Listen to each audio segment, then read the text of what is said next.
Most celebrities. Most celebrities.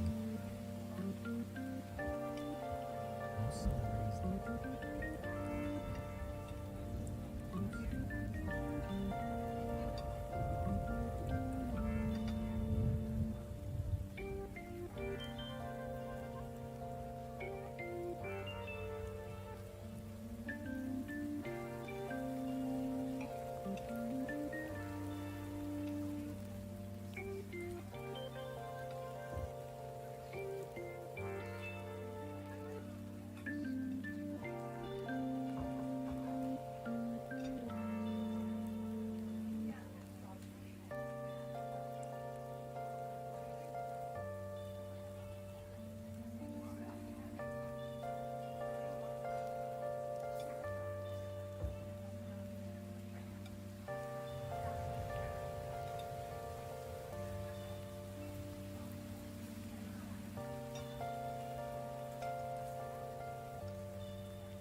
Yo, yo, yo. What's up, what's up, what's up, guys?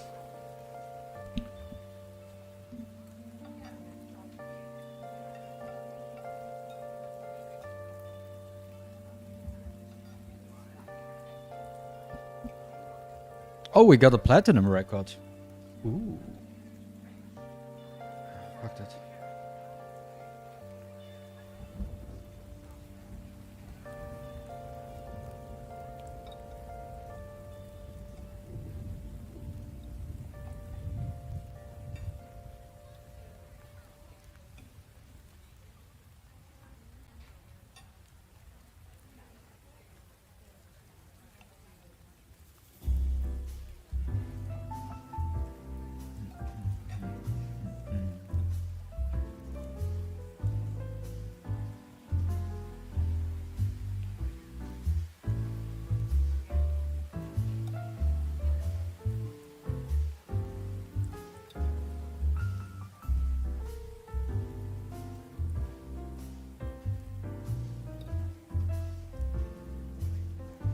You get your sticker. Golde gets a sticker. Ludi gets a sticker. And who's the last one who gets a sticker? Ah, Mike gets a sticker too.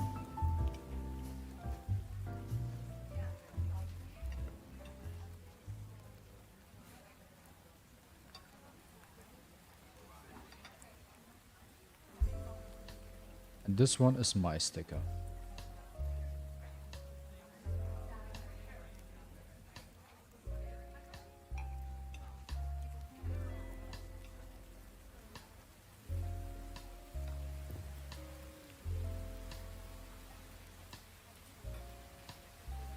First thing that always needs to be done when you log in is refreshing the bounty shop.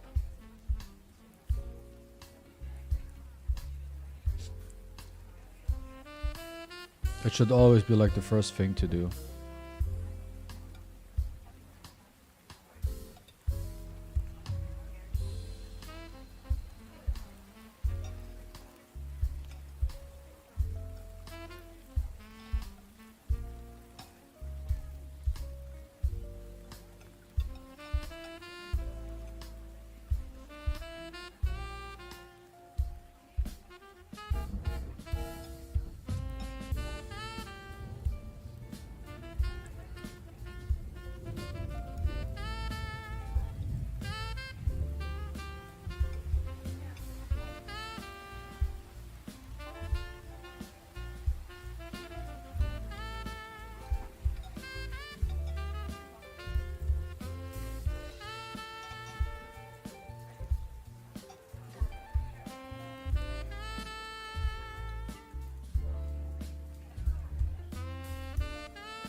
Can you even get anything good from here?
Yo, what's up, Wyom? Or should I call you Trough? I'm not sure. It's fine, it's fine.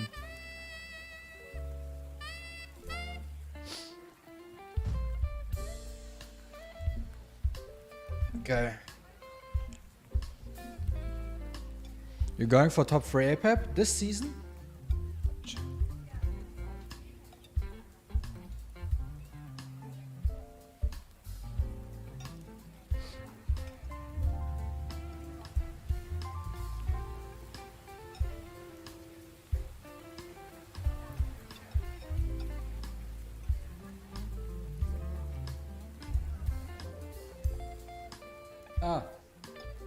Oh! Is Raven good for this? I didn't even know. Like, is Raven's...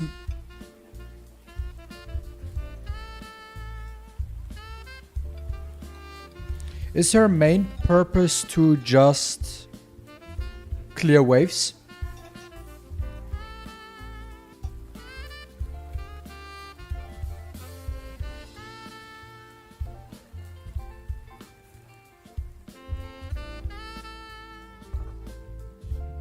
Well, I got 5. My best one was... I think they reset it, right?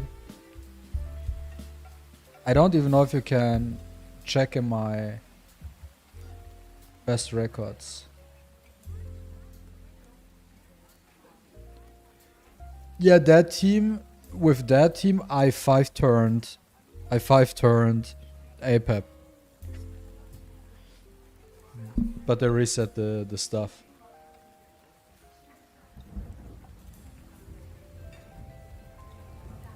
Yeah, Jericho's my club mate.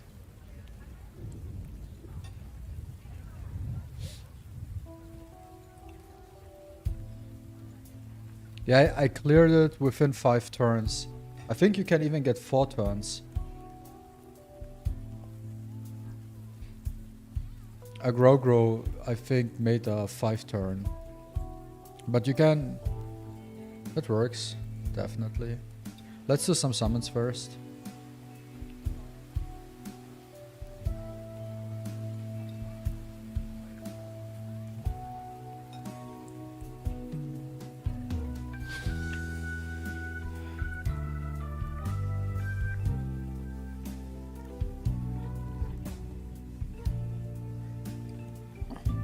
Like, aggro does always these manual videos. They're cool to look at, but they're not really practical. Like if you cannot auto it, then it's not useful. Like it's cool to look at that you can, if you manual it, you can get like the fewest turns possible. That's cool, but you won't copy it, because for what?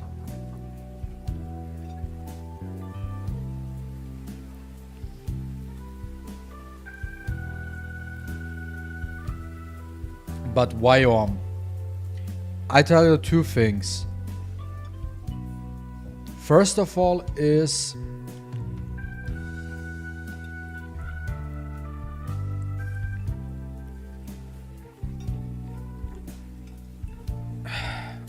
I think I forgot what I wanted to say. Oh yeah, first of all, to get even these fast, like the turn amount on manual, you need to have the relics for it. And second of all, if you cannot auto, you shouldn't farm that specific stage anyways. You shouldn't farm it. If you can't auto, you shouldn't farm it. Then just lower the difficulty.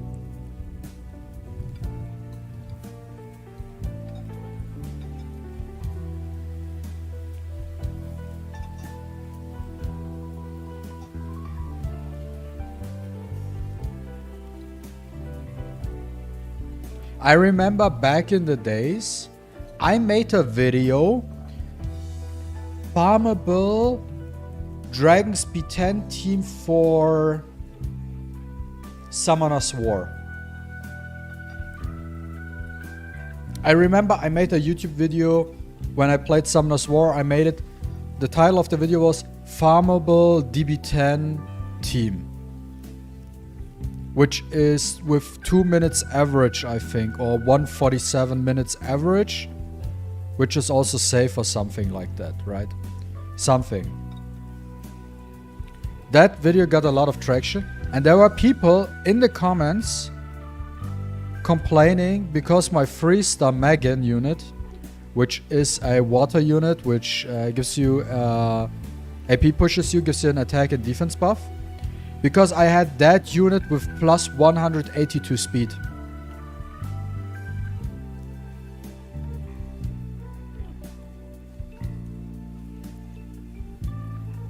No, DB10, Dragon's B10 is more like Fafnir.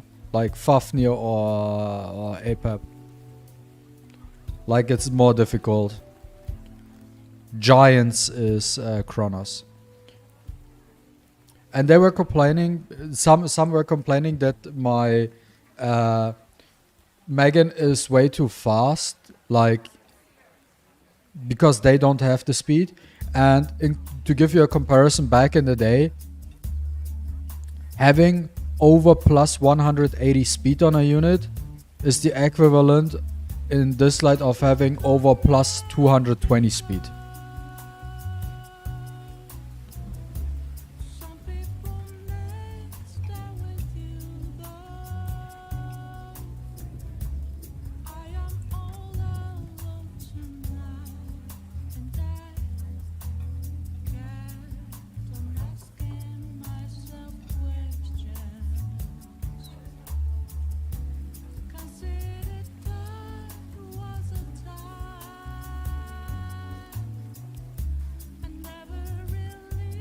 I told them, like, you don't need that much speed. Let me see, maybe I can find it. Like, this is good old ass YouTube.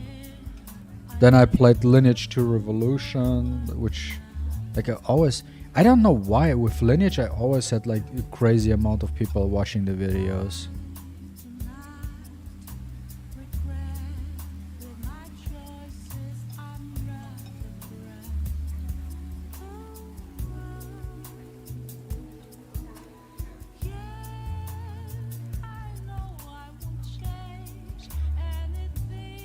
Oh, that video got 22,000 clicks.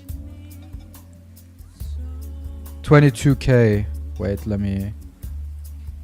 I think that's like totally forgot about it. Can we? Let me check if we can watch it real quick.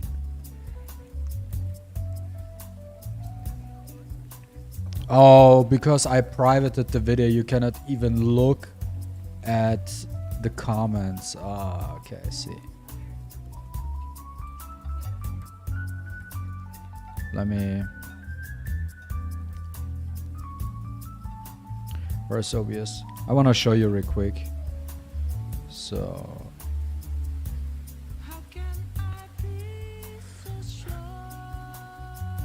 Let me see what goofy ass music I had running while I was...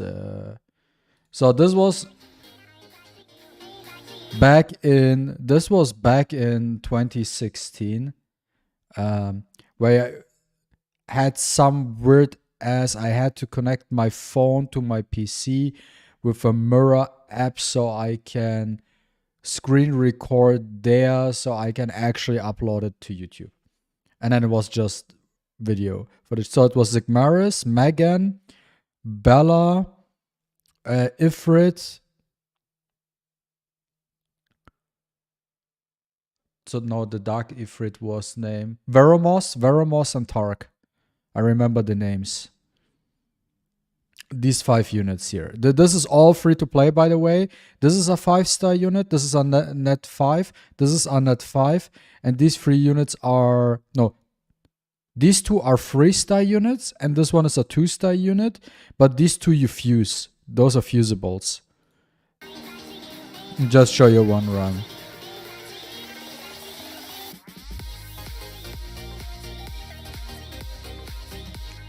Yeah, because it's still a good game. So this is on auto. So this is Drank Speed 10, by the way. This is where you farm your violent runes. Astralis, like the stronger version of Astralis.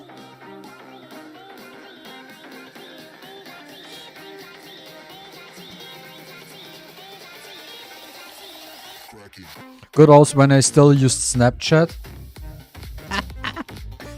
And I didn't know how to edit. I just was recording whatever happened on screen.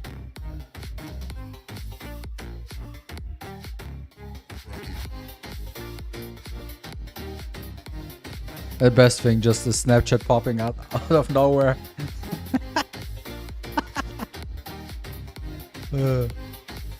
Like, dude, it's always the same bullshit. Always when you're trying to record something on your phone, someone messages you or whatever, like always. See, and I think it was 1, 2, 3, like 4 or 5 waves you have when you're farming runes back in the days, and then they removed 1 wave, by the way. They removed so yeah, 5 waves, right? 5 waves, and then in sometime later they removed 1 wave, so it was only 4 waves.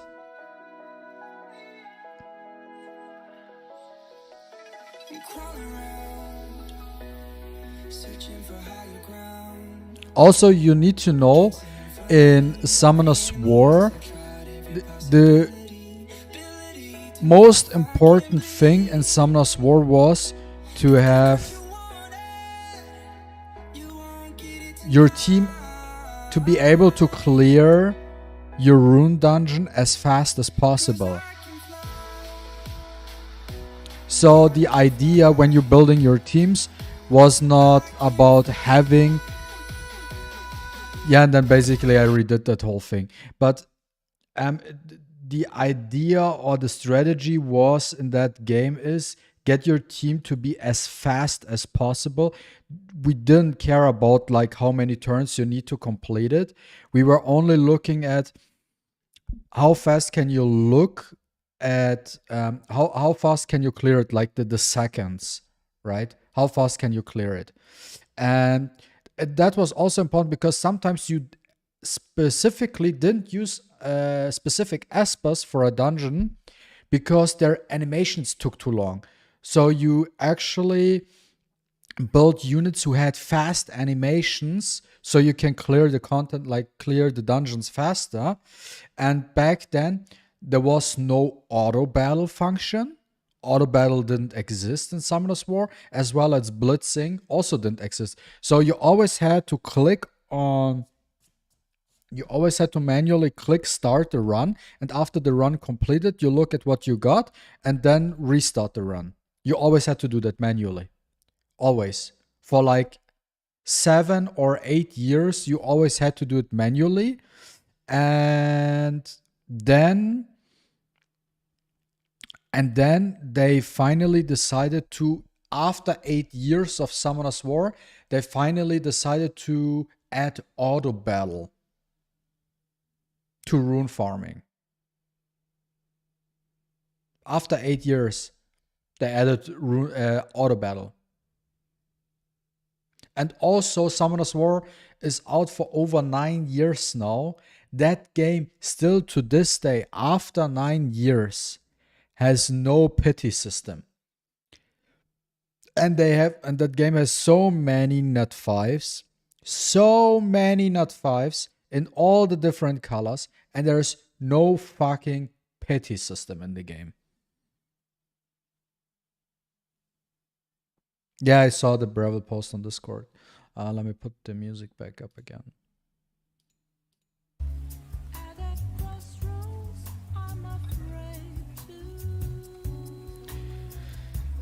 I see a guy do 1500 summons to get like 10 legendary or something. Yeah, that's actually good, because if you look like the what was the drop rate for a 5-star in Summoner's War? 0.5%. And now imagine you getting a dupe in Summoner's War, because dupe system is not a thing in Summoner's War. Imagine there was a dupe system, everybody would have quit the game. Like most people who are playing Summoner's War nowadays are all newer players to a degree. Like all the OGs don't even play Summoner's War. If they still play Summoner's War, they maybe have a chill account and they log in once a month or something to check it out real quick, and that's about it. I also have a Summoner's War account, a decent one if we're looking back in, like actually a very good one if we're looking back in 2016, but nowadays I feel like it's mediocre.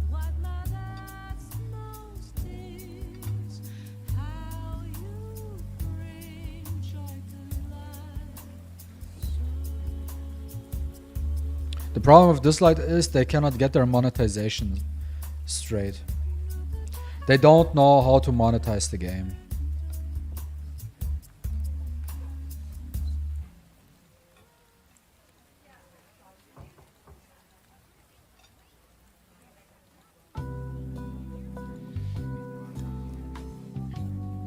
I feel like the easiest way for Lilith to make money is to just introduce skin packs. Like with all the Espers we have, just make skin packs. Like every patch there are like 2 legendary Espers, not 3, not 4 or something, or not just single one. Just put 2 in there, right? Just put 2 legendary skins in there, and then 1 legendary skin costs X amount. You can choose one or the other, or you can buy both for a little bit of a discount, for example.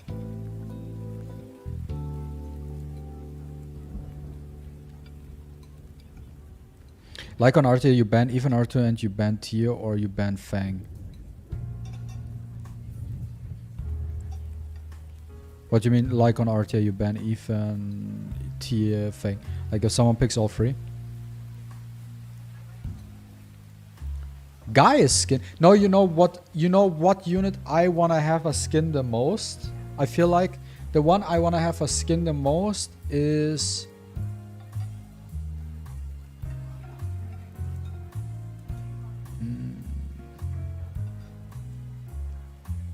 Gabby. I wanna have a skin for Gabby. Like this is my highest priority Esper for if I have to choose who gets a skin, I wanna have a Gab skin. And that's a simple reason why Horn. There's a simple reason why I want a skin for Gab. In my opinion, Gab looks like trash. I fucking hate how she looks like. I hate looking at her. Like I just hate everything on how she looks. It looks very lazy. Like, it looks unfinished. Her whole outfit has an identity crisis, in my opinion. Like, what is this trash? So that's why I want the skin for Gab. A good one. So I don't have to look at this anymore.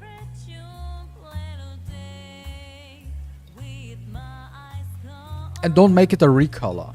Make it cool. Like, let's be honest. The best skin in the game, hands down, Liling. Liling got the best fucking skin. 100%. Let's look at the skins here real quick. So this is Liling when you got RTA, right? Boom. So this is his basic skin. So we see his hair color changed. He actually has something here. This whole thing changed. And I also think his arms changed, right?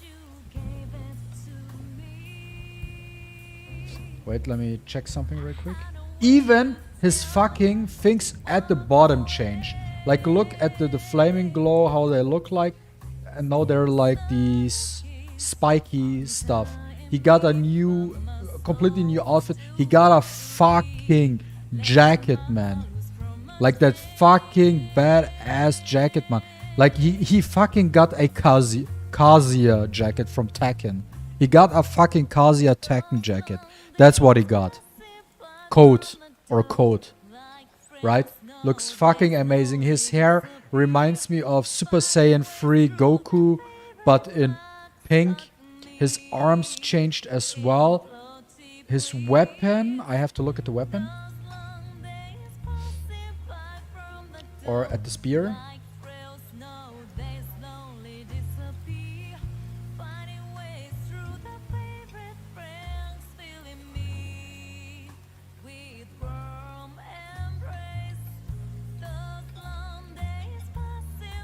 Even the fucking spear changed. Like, everything changed. Everything is different than before. Everything is literally different from before. But it's still Liling. And this is why this skin is absolutely amazing. This is absolutely amazing. And then we got Lewis. That was already like, already going down the curve. Like, this is already going down the curve. Like, look at this.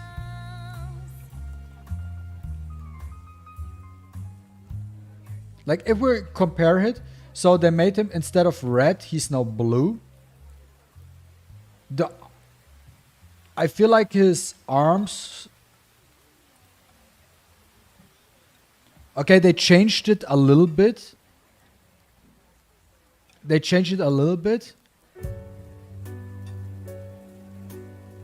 But I don't know what it is with Lewis. Maybe it's an issue with the character itself. But... No, he already had something. But for Lewis, it already feels like a downgrade. Like, I don't know what it is, but Lewis feels like a recolor. He feels like a more... They put in a bit more effort recolored skin. That's how Lewis feels like.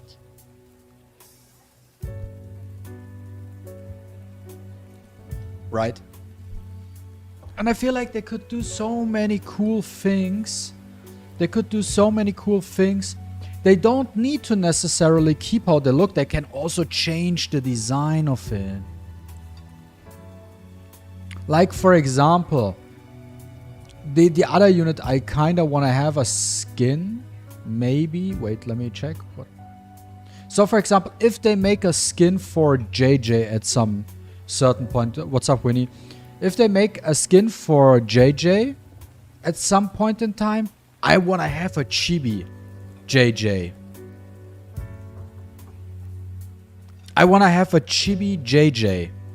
That would be cool. Like, let's look at what Summoner's War did, because that's the game I played the most. So, and I didn't play Epic 7 really. So, let me change that real quick. So we have... There we go. So let's Google Fire Chimera Summoners War. So this is Rakan. Okay, Rakan. So this is how Rakan looks like. This is his basic look, okay? This is Rakan's basic look. And then he got transmogs. So that's a new outfit for him. He got... They started simple with like the guitar outfit. So this is a skin for Rakan. They made it a little bit spikier and made like a rock star out of him. And then where we have... Where do we have him? I might have to do it like...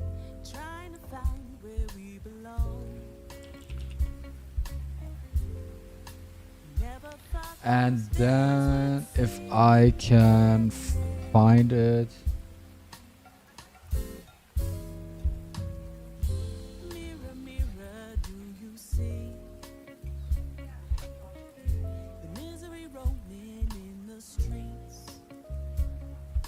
Maybe like this.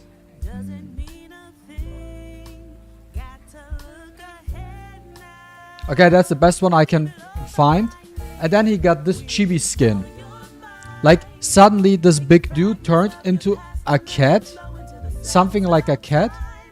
With like a Halloween chimera costume above it. And he's like super small. Instead.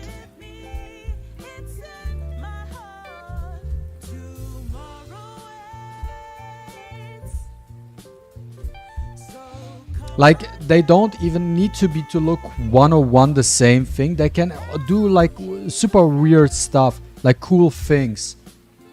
Or Samav Transmog. So this is the Fairy King. This is the base look of the Fairy King. Base look. This guy was OP as fuck. This unit was the reason why I quit the game back in the day. This unit here was the reason I quit. Because I couldn't pull him and he had a 33% speed lead in arena. And then we got... This is a transmog for him. This is a transmog for him. And I think there were like 2 other transmogs for him as well. Like, there we go. You got this one as well. And the interesting part is there's like many different ways to get these skins. It's rather one way is they simply just release skin packs where you can buy them. And on the other hand, there were special RTA skins.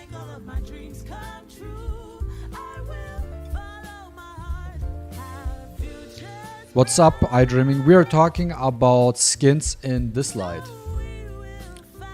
And I don't understand, like the game is out for 1.5 years now. And I don't understand why they don't realize, yo, why are we not releasing legendary skins?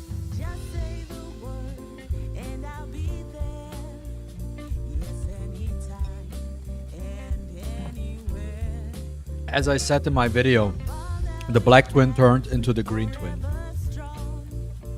That's what happened.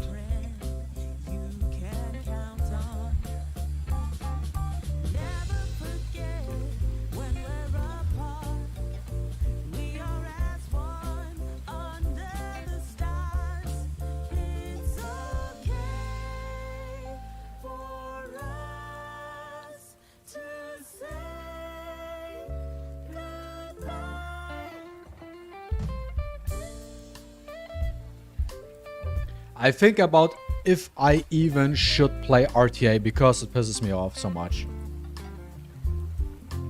But I might play RTA just for content. So I can stream for you guys and we're doing RTA streams. Because at least with RTA, there's something we can do on stream, right? I feel like there's something we can do on stream. And I actually think RTA is at least a decent stream content.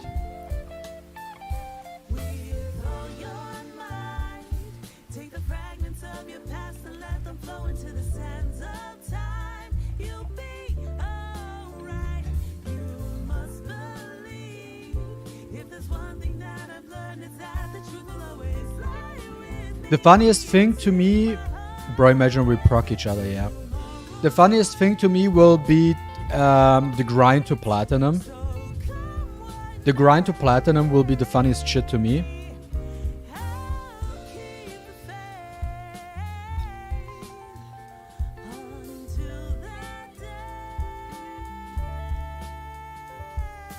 Because till then you can only pick 4 Espas and no one can ban it.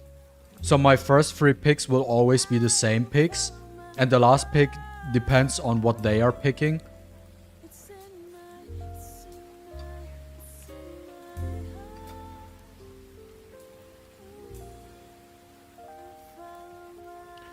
No, I make it different. It will always be, probably for me, it will be Ethan, Windpin, Tavor will be my main go-to. And the last pick will either be Raven, Gaius, Brewster, or Tyr. Depends on what they use. This will be my go-to. But probably it will be... So, Ethan, Wimpin, Tavor is locked in. And the last one depends if they use speed, I use speed too. If they don't...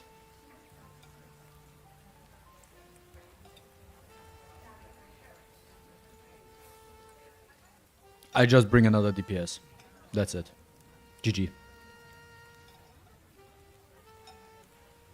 Also, I might want to try something funny. I might bring my legendary Raven Brewster comp into RTA. Because that comp is literally... I don't need to do anything to win.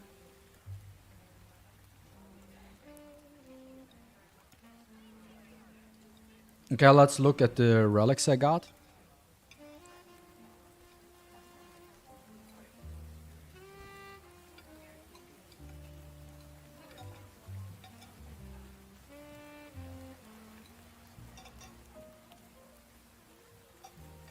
Imagine getting Shimmer Legendary now. No.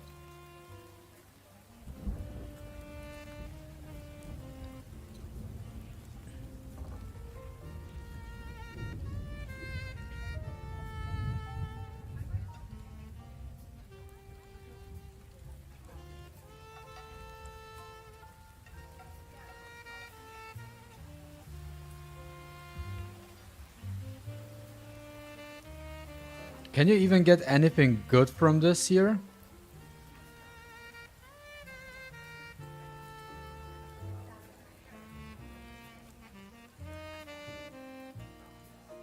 Did I finish this? Yeah, I finished this already.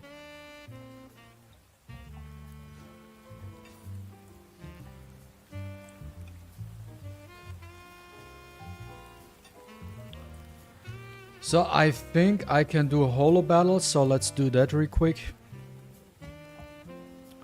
I cannot remember the last time I saw golden cups. Okay, we are doing the top 3. Like the top 3 full. So we're starting off with... No, we're starting off with here and then work our way to the top. So... These two. So this guy here.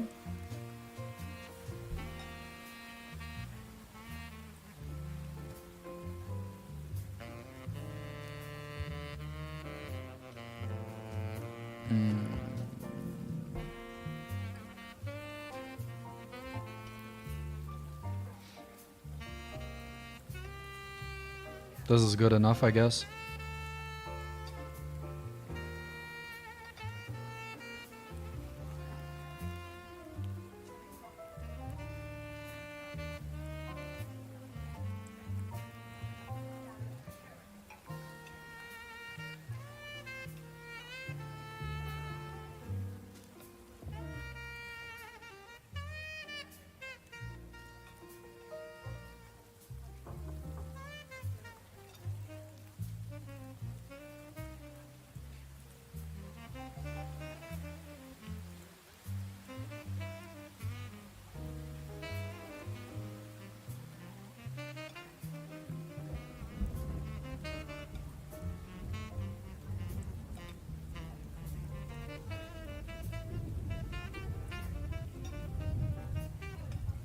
Dude, I don't need to change anything here.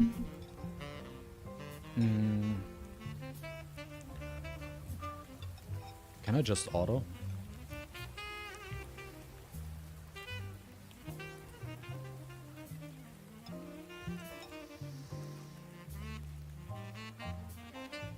I can show you after.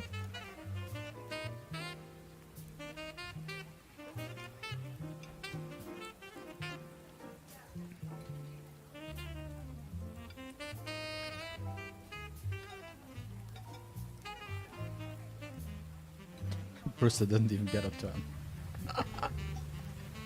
What's my current defense? I don't even know. What's my current defense? Oh yeah, I'm still using Unas with 0 relics. I totally forgot. I'm not even like. Dude, I actually should change that real quick. What else can we use? Just fuck it. Let's bring Abigail. It's whatever to me. Let's put in Abby. Whatever. I don't care.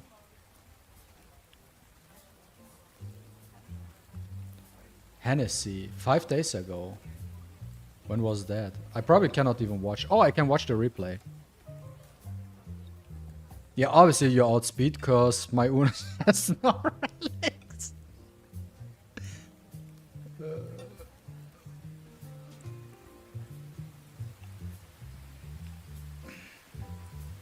Good thing he brought Dahlia to stun the... So why did he not win this?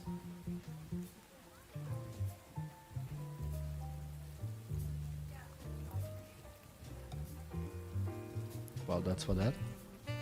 And this guy here, he obviously won the first one, I guess.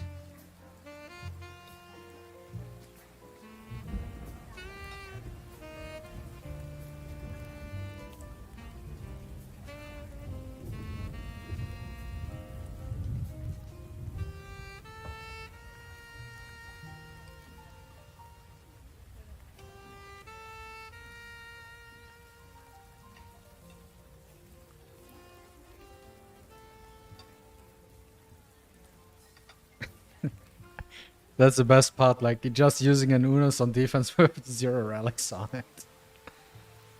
This one he lost. I don't know what his mission was here. Oh, he fucked up on the brew.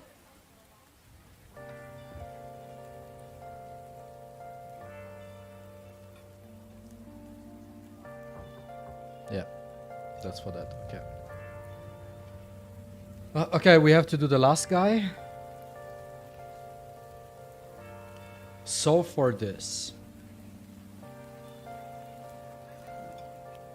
we're going to do this here, and for the second one,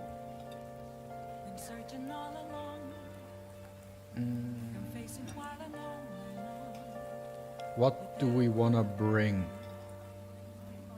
against this guy? I mean, I could use this, it will work fine. Easy, but I kind of want to use something else.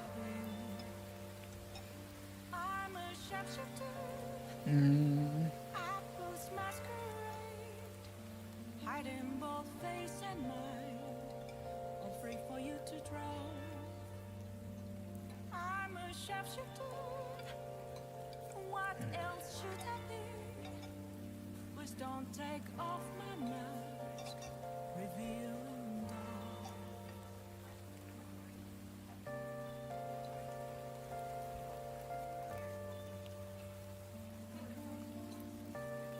Does Bonnie have relics? No.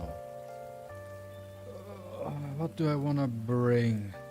Did I give her relics? I probably did not give Valeria any relics. Right, yeah.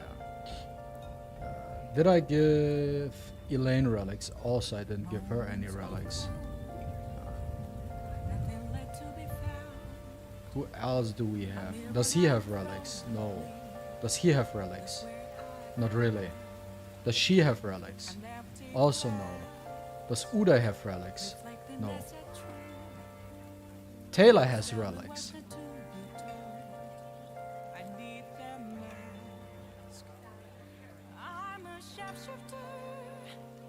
Let's use Taylor. And do we need anything else? No. I'm a shapeshifter, chained down to my core.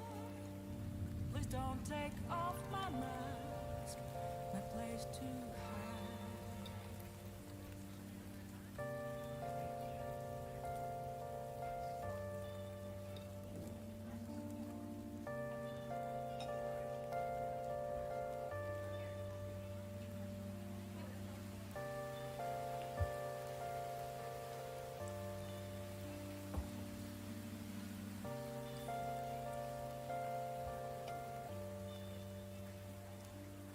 I killed Nice!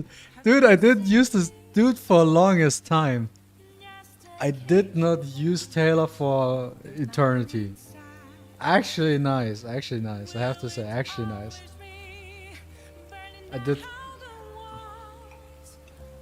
Is there a way Now I have to for me to break? upgrade some relics. I'm a shapeshifter, as post masquerade. Hiding So we got a couple of flawless, it seems. or free for you to drown. I'm a shapeshifter, Trash. have no face to show. Please don't take off my mask, Trash. my disguise.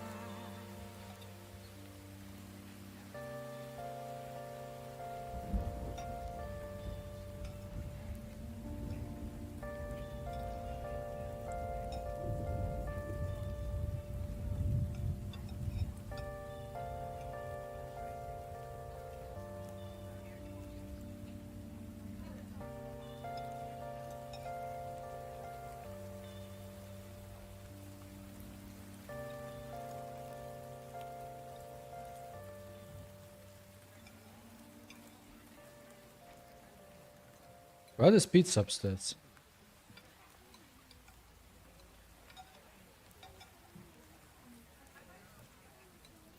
Where are the speed subs? There we go.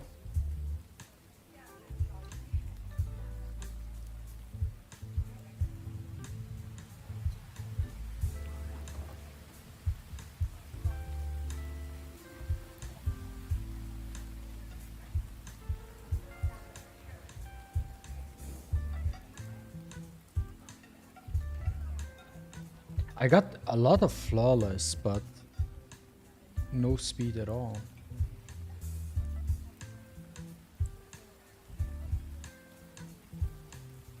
Like if they fuck up Chronos with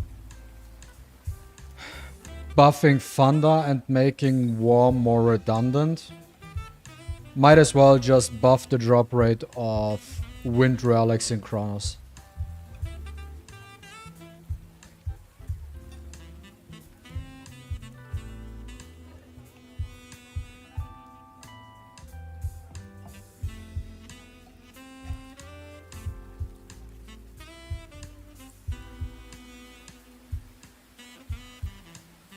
How many relics do I have? Do I have to sell stuff again? I fucking hate selling relics, man. This shit always takes forever.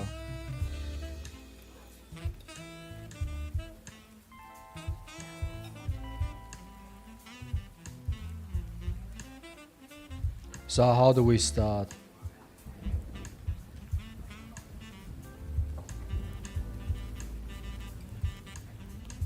All. We're starting with the top stuff, Blade.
Everything that doesn't have speed and includes accuracy and resist gets deleted.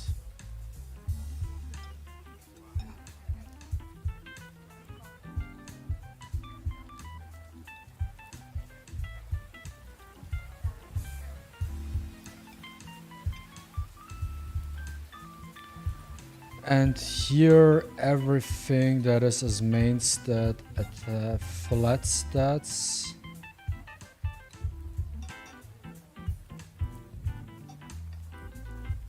is getting deleted as well.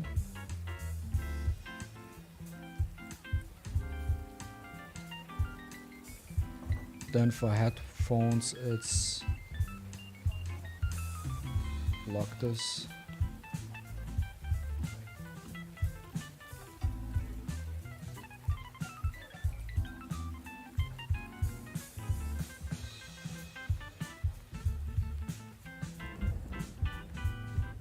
And here everything that is this gets auto deleted, doesn't matter the condition.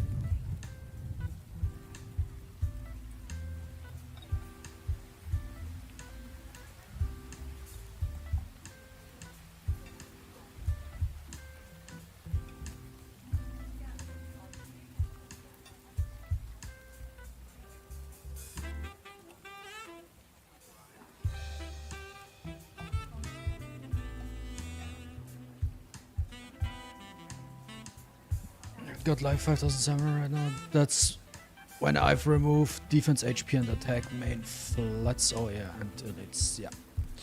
I need to clear some space here, right?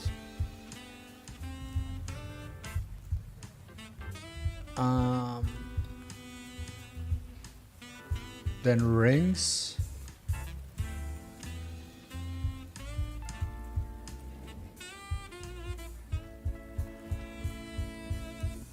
And we wanna have war and we wanna have thunder.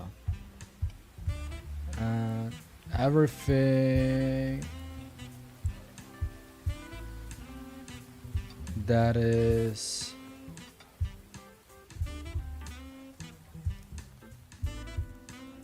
not crit damage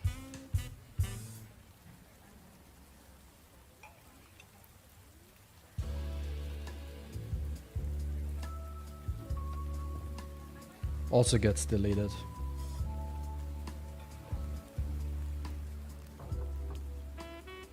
I need to make some space.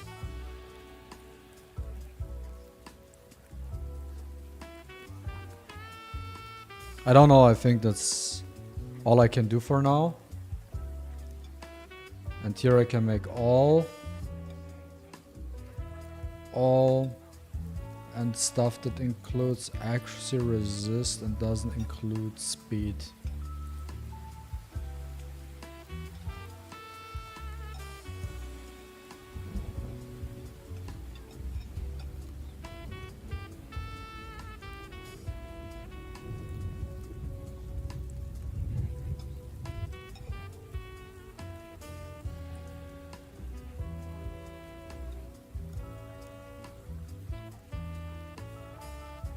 Okay. Well, we made space for 1k relics at least.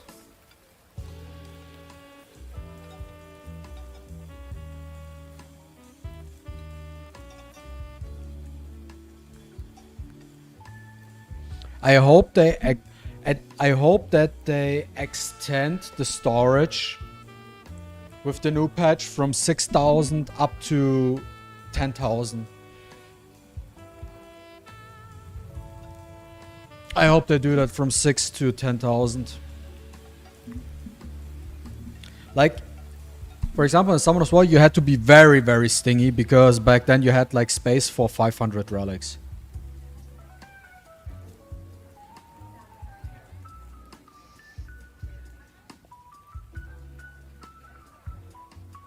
There you had to be very, very specific with your runes because you only had space for 500. But you only got one rune at max per run. Let's do this shit real quick.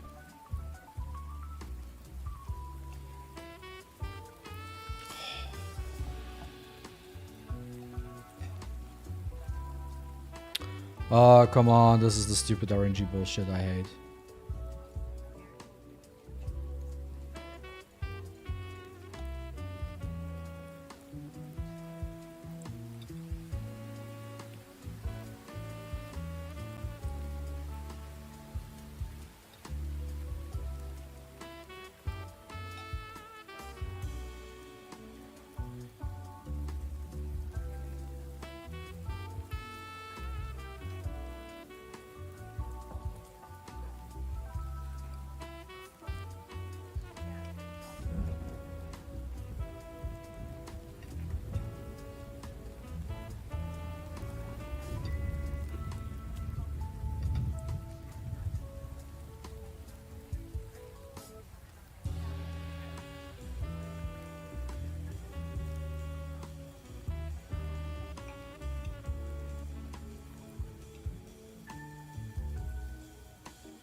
Okay, we're done with the tickets.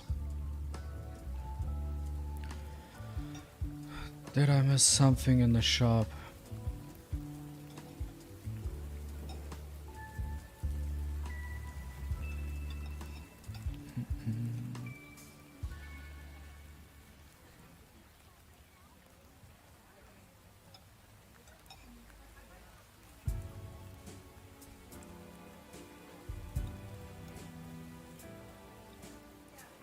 Okay. So I'm done with Dislyte for today. And now I wanna react to something which I find interesting because I don't know What's your definition of a what happened, so I'm curious. 11 days ago, wait.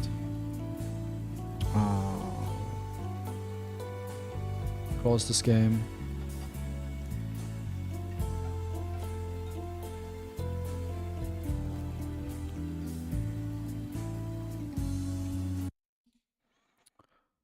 So this is a video about low tier god, and the title of the video is the most hated Twitch streamer. And I'm curious, and it was 11 days ago, why that is the case, because I saw that guy like he's a Tekken player, I think, and I was curious what was going on. What's your definition of a toxic gamer? Is it someone who trash talks before the match even starts? I went on Twitter, called this guy out, called him a has-been, called him a rape face, Charles Manson, anything you could think of. This dude looks like a fucking zombie out of The Walking Dead. Then he comes here dressed like he got his outfit out of fucking Target. Or maybe it's a sore loser. I could have easily I remember won, but that one. The fact that I said he was gonna do electroshock and he did it, I just had to give the nigga the W. Just take it, you sorry-ass predictable bitch. God damn. Or perhaps it's low tier god, one of the most notorious and hated streamers of all time. From bullying a disabled gamer who beat him in a video game, all the way to creating the most unique and creative. I think I remember back in the day when I was younger that every time I lost a match, whatever game I played, I was also like, especially in Call of Duty, when there's like weird shit going on, I always blamed the others. Like trash talking back in the days was like a thing. Like always. Roasts ever. His out of control behavior has not only resulted in several bans, but also given the viewers. But I mean, it really depends on how far you take it, and is it in the game, in the moment, or is it like if you're going lower than that? Experience of never knowing what to expect next. What the fuck was that?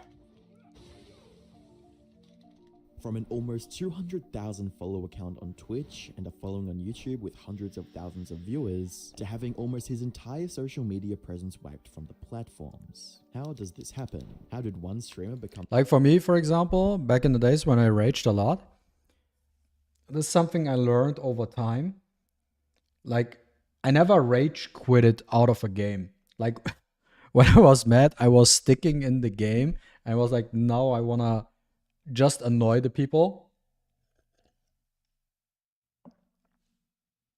But I super rarely quit out of the game because I was trying to switch the table.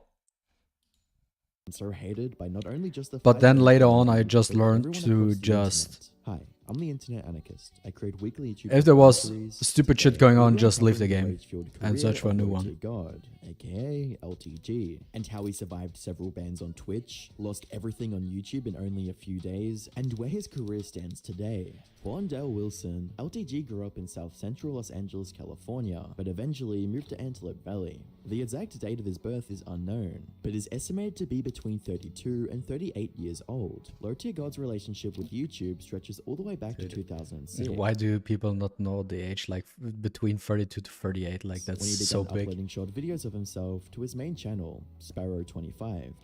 Hey, it's gonna limp when I need. What? You know, Tommy, confetti, make another ball. Back then, his content mostly revolved around him displaying his acting skills and making short funny skits. LTG had more of a goofy, fun-loving personality back then, and anyone watching at the time would have enjoyed it. But by 2012, LTG's online persona slowly evolved into something a bit harsher. But you know what is a fail? Did he turn into Using a boring web degenerate? browsers that quite frankly don't give a fuck about user.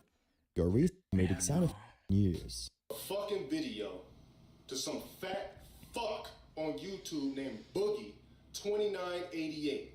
Now, I'm tired of this fat fuck popping up in all my fucking search engines when I'm looking for a fucking workout video. I don't give a fuck about the aftermath from any of you Boogie fans that feel sorry for this greasy fuck. You fat fucking disgusting ass smelling, blob, cheese drinking, Crisco bathing. Despite the fact that Low-Tier God was outright I mean, there's stuff you can say in private, right? How you think or so. But putting it up in the internet, you're just like asking for getting trashed at, right? attacking another creator, the video would go somewhat viral due to his unique way of roasting people, with comments on the re-upload stating, LTG might be a bastard, but this video is quite possibly the best thing ever made, as well as, the one time LTG didn't miss. This video also foreshadowed a lot of themes that would come to define LTG's career, his tendency to attack others that he felt weren't good enough, his ability to entertain viewers of trash talking alone, and the instant virality of his clips. In the coming months, LTG began posting videos of himself playing Street Fighter 4 online, alongside his usual lifestyle content. It was around this time that he rebranded his channel to the name Low-Tier God. Like a true trash talker is always someone who trash talks players, like especially in fighting games, for being worse than you. And then also trash talking players for playing degenerate, which is valid to trash talk if they're playing like degenerates. And then also trash talking people for just being better than you.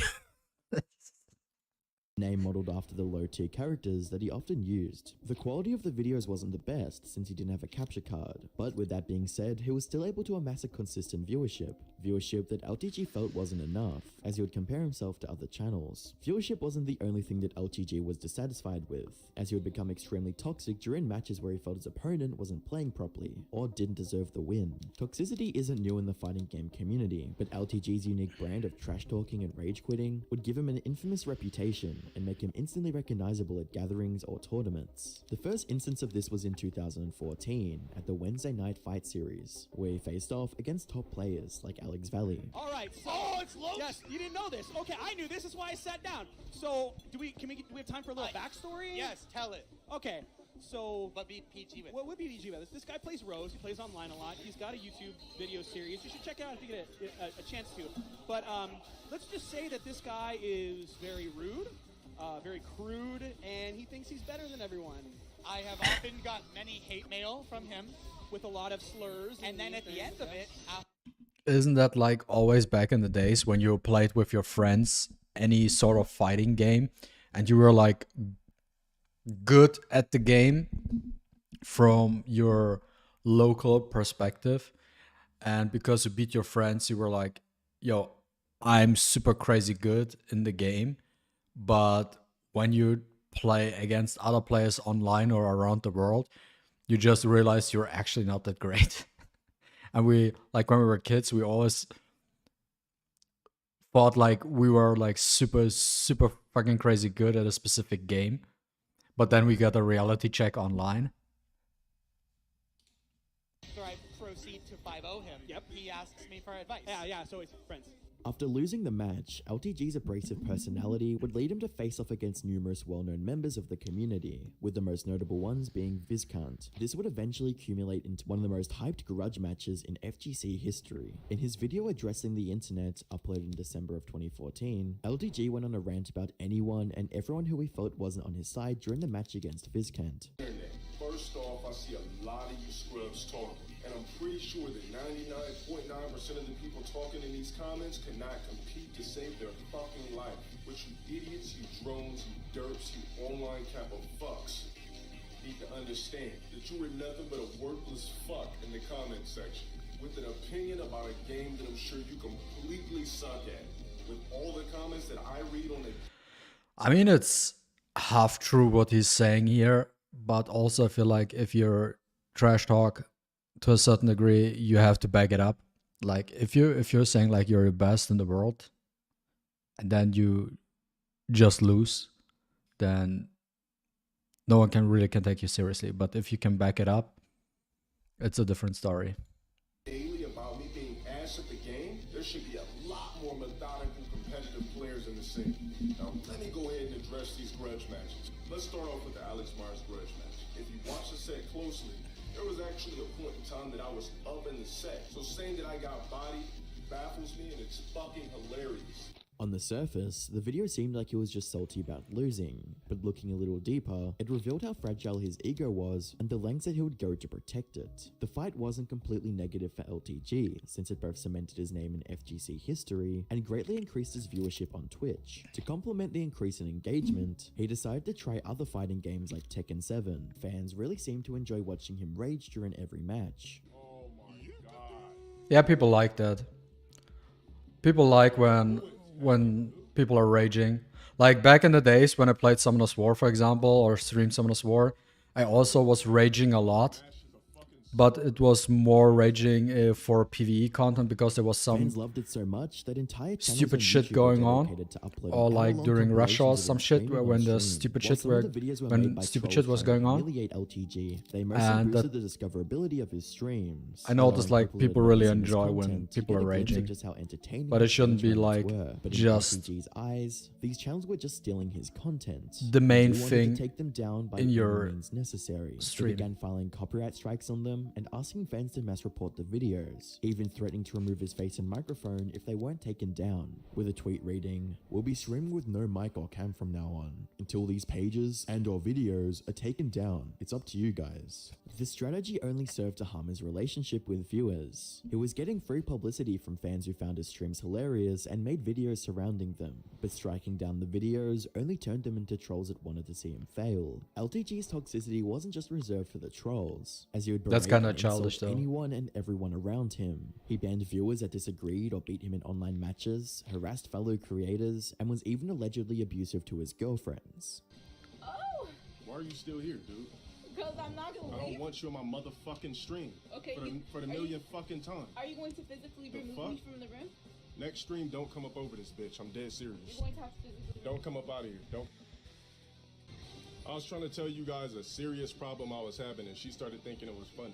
No, I laughed. I don't want to hear because your of that little explanation. thing I don't want to hear your said. explanation, period, because nothing about it was funny. I don't want to hear your fucking explanation.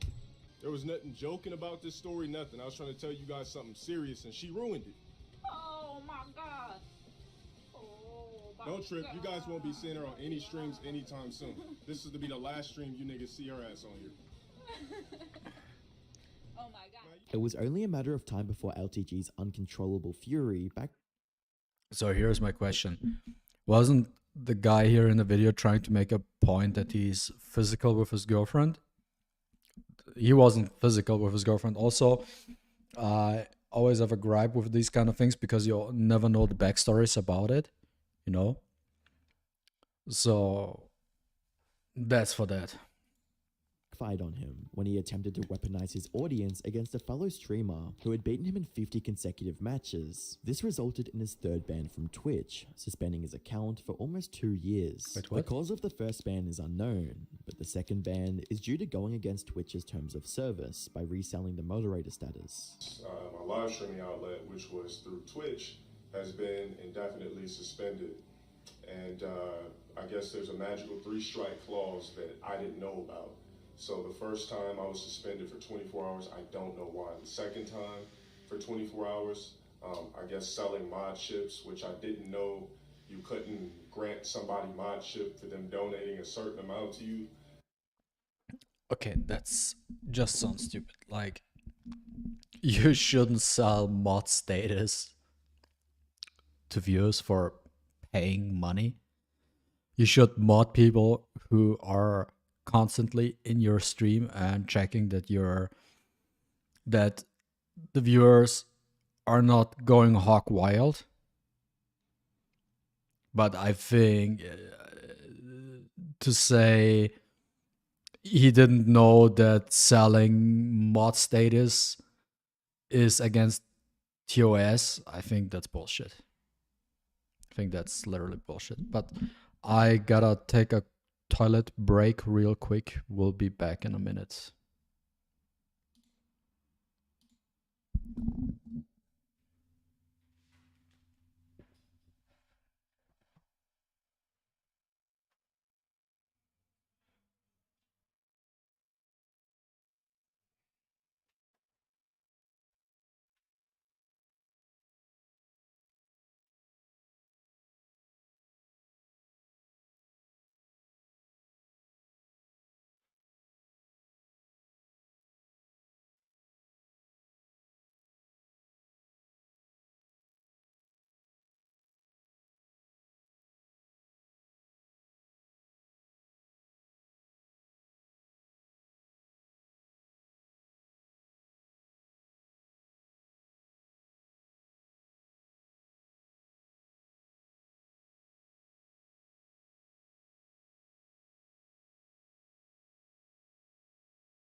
I never actually sat there and read the clauses just one by one.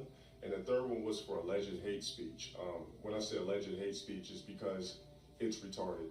Basically, my whole Twitch, the whole time I've had Twitch, has been filled with trolls, people that have been out to get me, people that want to see me fail. With no other options left, LTG moved his streams. Well, that is your own fault though. If you're making videos and telling people, yo, come at me, just insulting people and stuff like that, you're just asking for it. So these people will come at you to just troll you. So if you're accusing the others because it's their fault that your chat is toxic and there are trolls and stuff like that, and you complain about that, that is just your own fault, really, because you did that. So you actually need to think about it again, like what you actually did that people even go out of the way to just annoy you while you're streaming all the time. So this is just his doing, really. To YouTube, but it wasn't long until he was involved in yet another series of controversies with other Street Fighter players. From rage quitting and insulting 14-year-olds in a match, to calling out other esports players and losing in the most humiliating ways possible. However, the one incident that fully turned the FGC and YouTube Calling community out against pro him was players his and losing. altercation with well-respected Street Fighter player named Broly Legs. Broly Legs suffers from arthrogryposis, leaving him unable to move his arms and legs, forcing him to play video games with his mouth. After losing an online match to him, LDG proceeded to demean and dehumanize Broly Legs due to his condition. He could put whatever the fuck he wants. No one gives a fuck about no goddamn Broly Legs. Stop even saying legs. Just call, why even call him Broly? The fuck out of here. That's a disgrace to DBZ. Give a fuck about this ugly, slobbering ass motherfucker put on Twitter. The stream would later be taken down, but the damage was already done. What little respect LTG had in the FGC. I mean, if you are trash talking a disabled person, that's just low, man. That's just low. You shouldn't trash talk a disabled person. If you trash talk a disabled person and you lose to a disabled person, like, first of all, give respect to the other guy, because he made it to work that he can still do the thing he enjoys, which is playing games, right? And if you lose to someone like that, you should think about your own skill, because that seems like a skill issue to me. Community was now gone, and eventually he would get banned from all FGC events for attacking a transgender player named Ceroblast. All the drama and controversy around him only feeded into the community trolls dedicated to seeing him fail. By 2018, trolls were actively trying to harm his career by getting his newly reinstated Twitch account banned by uploading inappropriate images when recent subscribers were announced. Facing another Twitch suspension and bans on his Facebook and Twitter accounts, LTG was hellbent on making anyone who trolled him suffer, but this would yet again have unintended consequences. On the 22nd of May 2021, a YouTuber by the name of June the King would upload a 2-hour video detailing how Hello to God had doxed not just him, but 3 other creators actively trying to kill their channel. I need you guys to try to go find that fake ass documentary about me. I had that shit removed for complete ridicule, slander, and everything, all of the above. But if I can get a hold to a couple other people off that channel that he's uploading videos about, we could all submit flags and kill that dude's channel. So basically what I gotta do tomorrow is go and file a civil suit on this dude. I have his actual real name and all that type of shit. You cannot publicly try to put out people's information. I'm taking this shit very serious, alright? Very serious. That's all I'm gonna say about it. As soon as my shit pulls up, we'll say his name on stream. You cannot publicly try to put out people's information. June went on to explain how LTG was abusing the copyright system to obtain people's personal information, then going on to release. Personally, doxing streams and people on is his the worst Discord thing you server, can actually even going do. as far as showing pictures of their home and sending threatening letters to them. Even to the nigga's picture, Doxing people is I like the showed his worst thing you house can do, on fucking, in my on the opinion. stream and was roasting his house. Listen, if you're watching my stream, you probably still gonna hate me and I don't give a fuck. But if you're watching my stream and it really pissed you off and fucked with you that I This is a scummy move. the crib. That was anybody's house. I don't know if it was yours or what. Sorry, my nigga. I mean, I felt like, you know, you dropped the videos and, you know, just rebuttal.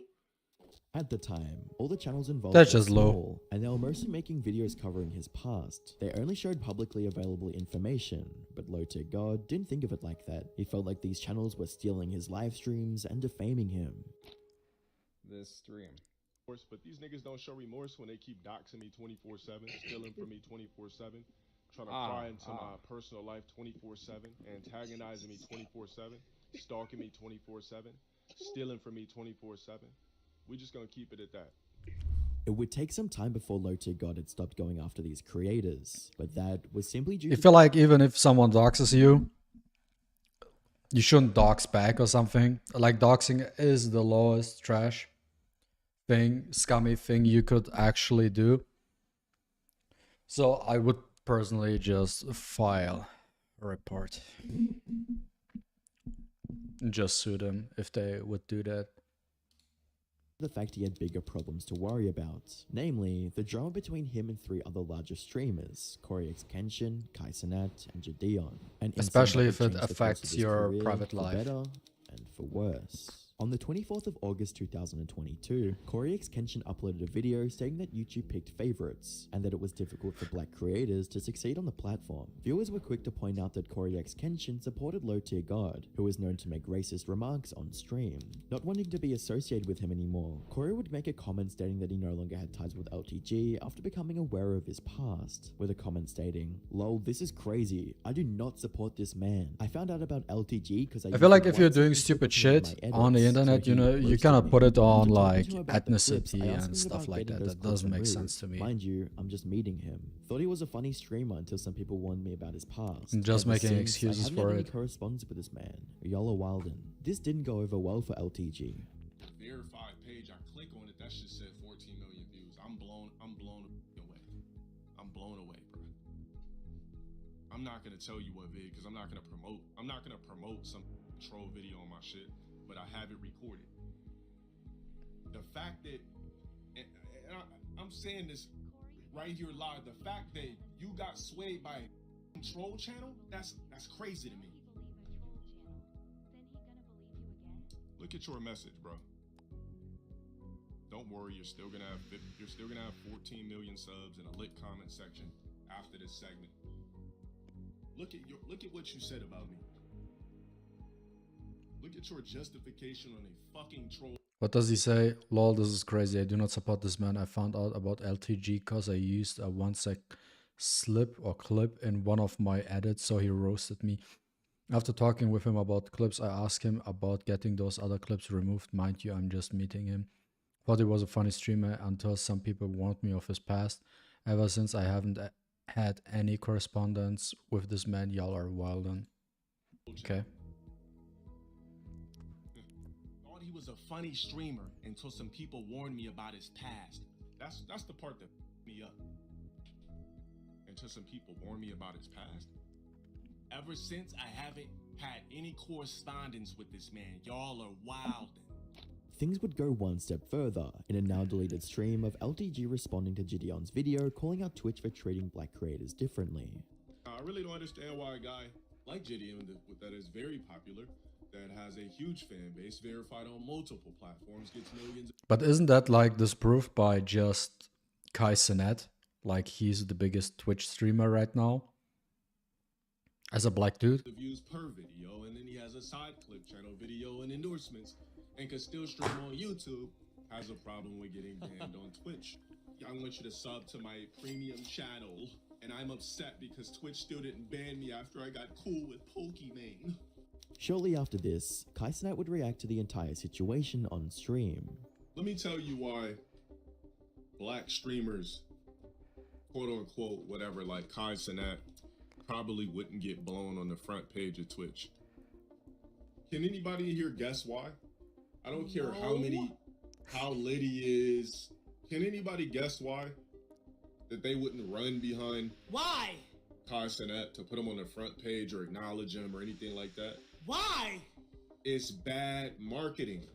When you go in the stream, the N word is said 1,000,000 freaking times. Okay, nigga. Nigga. I'm a 100% nigga. What the fuck?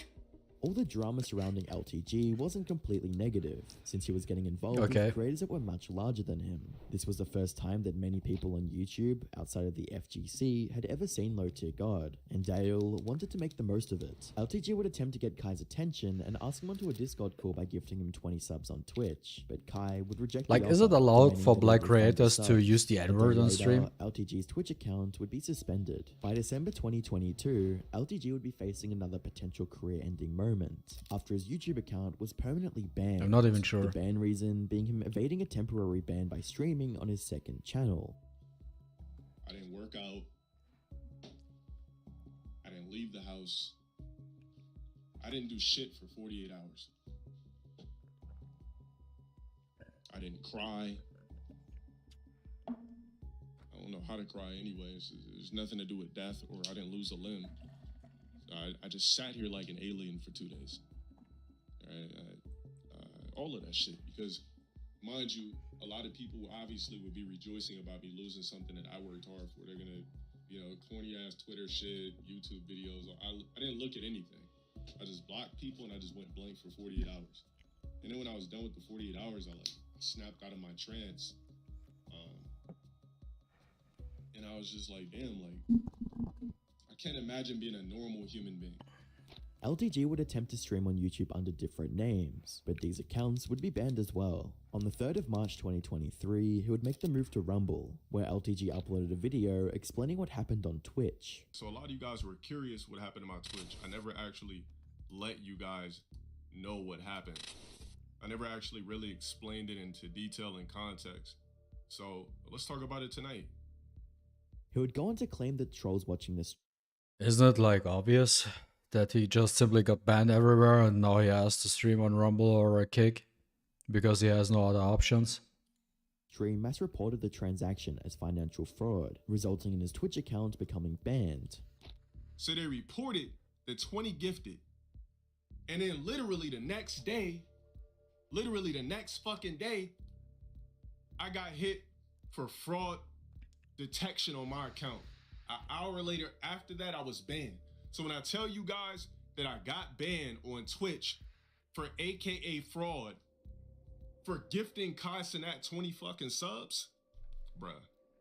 But in reality, the ban was due to him refunding the subs, which goes against Twitch's guidelines. It would take several months of appealing the issue to get his Twitch account back. Despite the loss of his YouTube channel, LTG still had Twitch. So he got banned for Aftermath of his refunding the interaction with subs. Gideon and Kai brought extra visibility to his brand. Even other larger streamers like XQC Why and would you do Destiny that? have reacted to his streams.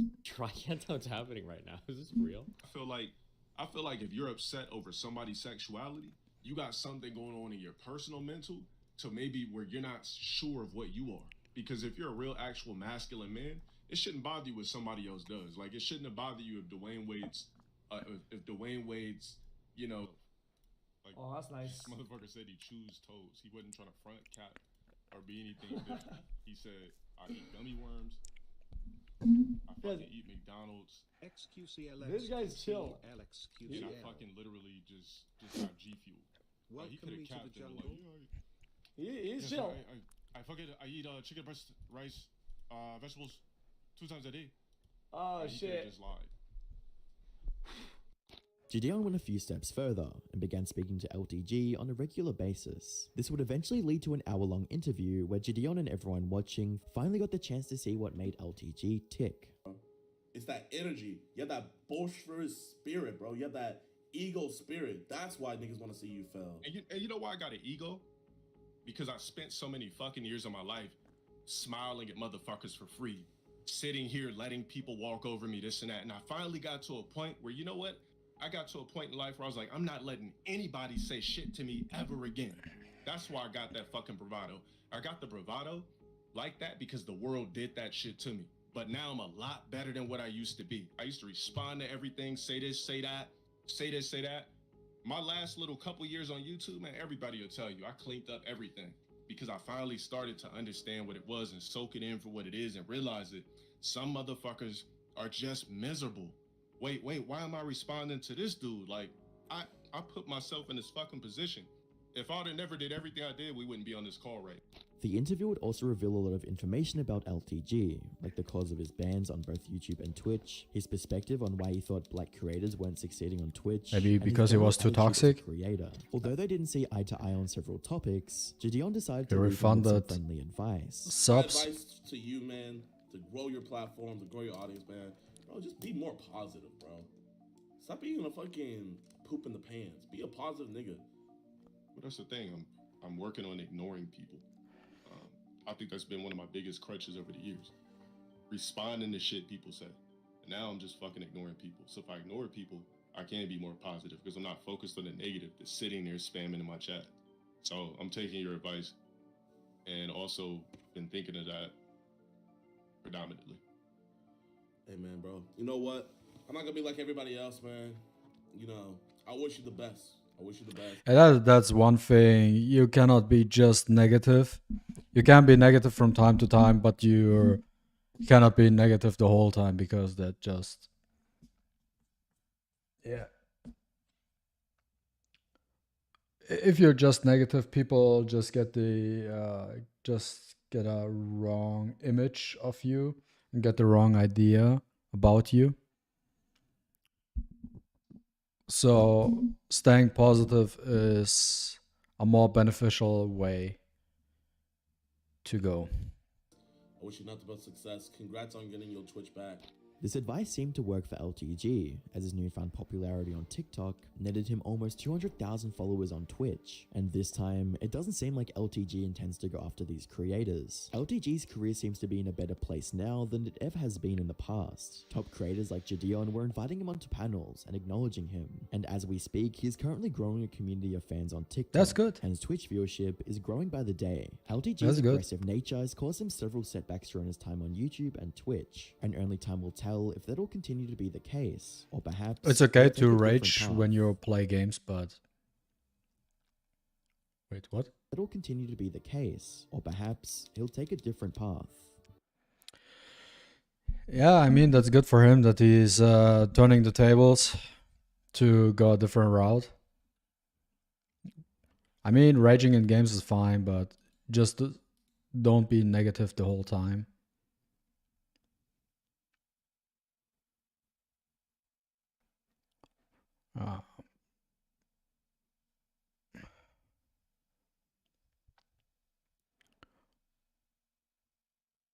What preparations? Let's see. What is up, guys? It's Kovian here. Welcome back to the channel. So the camera's back.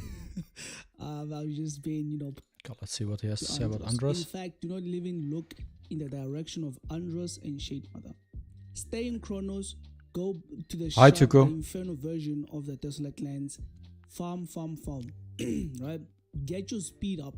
That's still a thing. All the sets that Andros bring, assume that you move. None of them well, there's one 2-piece set that is defensive, which reduces the damage that you take, right? But it's still competing. That one is still competing with the good old the other. Gonna put ladder buff? Are you gonna put damage reduction? Was this in Lian's trial? I normally don't have like Everett build at all, but like I think putting Everett on the damage reduction one is pretty cool. Okay, so he better does to make a Andros or discussion on what espers to use the sets on. Depends why you were doing APEP. If you're doing APEP to excel in PvP than most sets in I feel like the relief set could be a good set for Everett. and there's another in Fafnir as well. You can also get the new and improved Thor set. This thing's gonna be buffed out the wazoo, right? It's not gonna be 40, it's gonna be 50, I think. And then it's gonna have an additional one against bosses. That's crazy, right? That's in PvE. That's farming, that's trials, that's sentinel hunts, that's anomalies filled with bosses, right? The messengers are bosses, the chimeras are bosses. So yeah, as you can see there, it's quite needed to have an environment whereby you can use the crit damage sets, the thunder ring. What kind of hat is Kovian wearing, by the way? What the fuck is going on, Kovian? What is the hat you're wearing? The thunder set, right? For my fast in PvE, I use them everywhere, right? In PvE, I use my booster, flipping everywhere, and it would be nice if this set was that one where he either has a 25% chance to attack with his first skill, right? Or when he attacks with his first skill, his attack is buffed. Now here, there's a real reason to farm Andros. I'm gonna farm Andros just for that, and it's because I have all the ocean waves I can ask for. I have all the speed. Well, there's never enough speed, but I have. There's never enough speed. Okay-ish speed, like all the speed units I need. I have like one unit that is faster than everyone, and then I have 3 units that are equal speed, which are closer to that unit, right? So I think I'm in Andros. Okay, so let's talk about people going to Andros. Andros seems to be a what's this? The question is, I don't for wanna say Andros, let me do Inferno Flow. do you even It has a need mechanic whereby it punishes you poison? for having crit or crit damage. Or can you It doesn't just need, like, nuke it these with AoE defenses DPS? that deals a lot of crit damage type moves, which means you're gonna need things like bleeds and poisons. They Wait, what? things like bleeds and What does it say again? When attacking targets with a higher crit rate than Andros, extends the target's ability cooldowns and dispels their buffs based on stage difficulty. Wait. Ability allies become immune to AP down effects when attacking targets with a higher crit rate than Andros, extends the target's abilities cooldown. Oh, okay. So if you have a higher crit rate, then he just moves, which means increases you're your gonna need cooldown. things like bleeds and poisons. They specifically so they also showed that a genie was usable, right? They also showed that you can use a genie because she doesn't crit or anything like that, right? So she might be good in Andros. And the most thing they showcased, I guess even dots can work. Maybe Jarvid, right? Maybe this is Jarvid's time. Hey, listen. Jarvid, Judgment Seal. It's probably Yeah, fuck Javid. Kara and Ife. This is a good team. If I were to put it in terms of speed, you want So Gemma tomorrow to we go are getting the first, PTR up. Mona to go second. So I will check that one out. That way. Right, this way. If anything, like this guy is not 8, so they're behind that, right? And I might have to build my Ife for that, by the way. she has bleeding, right, and stuns. Maybe we need stuns to stun the units that Andros comes with. So R6 Camille might come in clutch. So fix her up. Ophelia is a crit damage, crit base, right? So I don't need the poison to take care of it. I don't think Louis is that great. Jacob maybe. Yeah, we might need to kill them, or we might need to. So what does he have to say about From what Shademother? I've seen, you want people who attack over and over again. So I'm not sure if attack stacks and like how does spark work when the carrier takes critical suits. If the target dies, oh no, it's conditional. No, wait, really? Yeah, Ophelia doesn't work for She that. always pursues. What am I talking about? Elegant strike. Okay, so she pursues with her first attack, so it's a thing. You can use her pursued multiple times, but that's after R2. I have him. R3. Maybe Wukong might be safe. good for I'm safe. Andros. In terms of 3, you can use the twins, right? Wukong on the assist set. Assist with the other one will assist. It's an assist attack, right? You can use Hall, right? Rooster guys have real option. It's only for the 10 people with R6 servo in the whole flipping game. So yeah, let's leave it there with that one. I think it's less than 10. R6 Liling might but I be a might be thing. wrong. You know, he gains so many turns, right? Like a I don't champagne. think he will be good for right. She always Shademother. pursues every single time. Yeah. There's Winpin Alice will as always be well. good. So For Shadow Glow. Because it's not random picking. There is a meta. There is a meta, and it's like the people who are doing like normal match practices are already like setting the meta, knowing what's good, what's bad. It's probably gonna end up in Legend, those guys, and in the middle they're just gonna be pick whatever you got, right? Pick her, pick him, pick her, pick these guys, and you're probably done, right? Just pick the tanks. It's fine. You'll get through. And that's about it. Unless you face a what else is Wimpin. next patch? Equipment, no team presets. No need to prepare for that. That's just something that's gonna happen organically. So I think I'm gonna take some time in Andros, get right, and like for people afraid of Hypnos as a cleaver, you only need your pusher to be either Clara or Unas, right? So let me explain. So Yeah, you need a Clara, light set right? though. She's on immunity, which means she's gonna take the first turn. She's a pusher. Thing is, she's gonna give everyone immunity, right? And if it's in Unas, it's gonna be the same thing. So Hypnos is no longer stopping cleave. You just need your pusher, the one person. You don't need your whole team on immunity. You just need your pusher on immunity, and your TA. Yeah, is Clara's your a better only choice than Unas primary though. pusher. You're gonna need to put everyone on immunity, right? If you're cleaving, of course. That's the only danger to Hypnos. You don't need immunity for 5 turns. You need immunity for the turn that they're moving, because if you're cleaving and you are in like the 3rd turn, like the enemy has moved and you're moving again, you are cleaving the wrong way. That's the wrong way to cleave, just tank. Immunity, they just sleep, right? They don't have any turns unless they're high. Unless their name is high. Yeah, height Talk just about bypasses Ethan. everything. God damn it. Ethan has immunity. So it's not like Hypnos is a big deal in terms of RTA, but it's a Yeah, big but I deal. feel like Hypnos needs a Yeah, I nerf wanted to though. make this new Hypnos needs a series where nerf. I'm talking about how to prep for the next patch. This one is quite prep worthy. So let's get through the summary, right? Should you be farming Andros? If you're still farming Chronos for speed set, you shouldn't. If you're still looking for your ocean waves in APEP, you shouldn't. Otherwise, just go there to farm 2 or 3 sets that are good for Brewster and Pursued Aspers.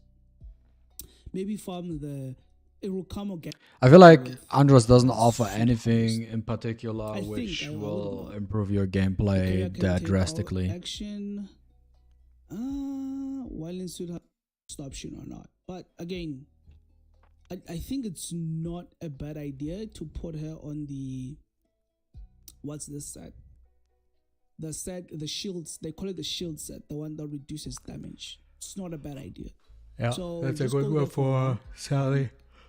to take a look at what you can get from Mandos. Yeah, I feel like the only thing I want to have is a harmony set for my win pin. That's it. Get boost Like a score super for fast Mandos harmony build. set. And then you can just go back to your normal life. That's about like 2 months, right? 2 months of farming, you probably get 2 good sets. But hopefully they increase And you can the go back, storage depending on for how the meta relics from 6k to arranges 10k. itself. Maybe there's a lot more good sets from Andros. We will see. And yeah, just make sure you have poison and non-crit Espers, mainly Abigail. Genie, sorry, not Abigail. Make sure you have Genie, you have like some poisons, and you can farm for them in the Sonic Rifts. That's about it, guys. That's enough prep. Hopefully you guys have your account ready for that. So that's for that. So where did I even put? Was it this one here? I think it was this one.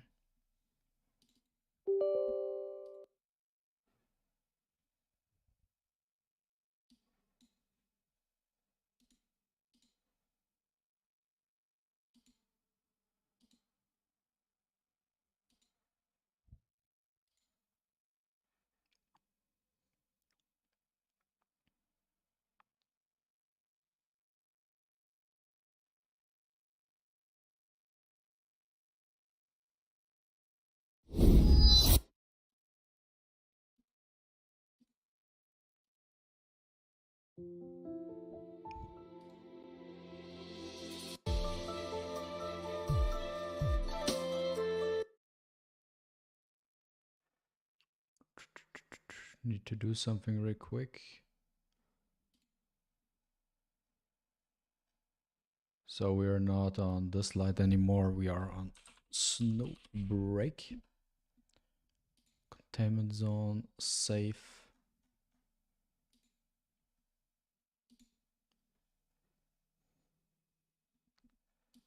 And then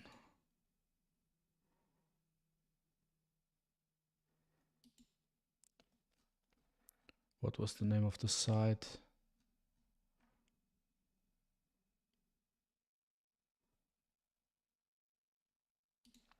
Code.io.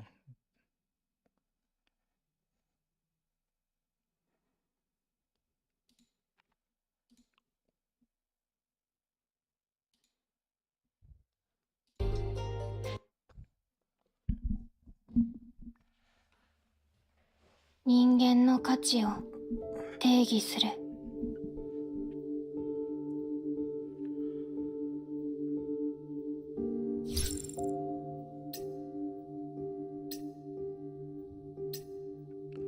Gotta do the story.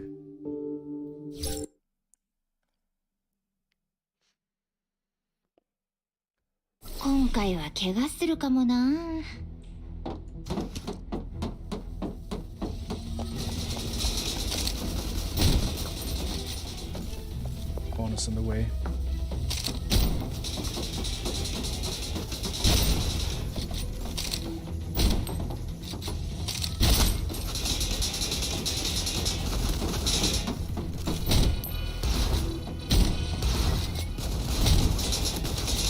Dislyte どうもスロー再生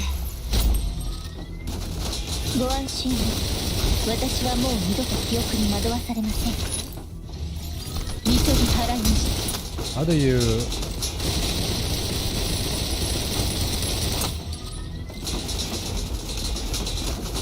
かすり傷ですご心配なく How do you deal with this thing? スロー再生全部解けろ珍しい状況ですが心配無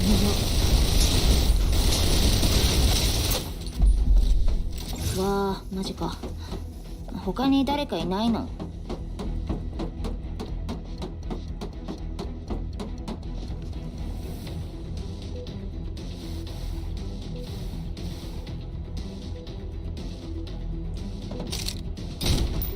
君たちの冬を温めてあげる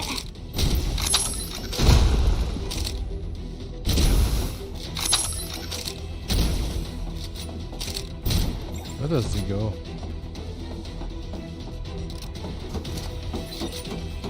ジャストタイミング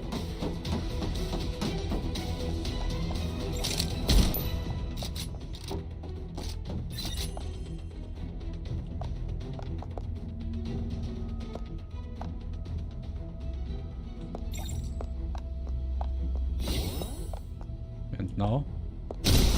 Oh, I can now kill him.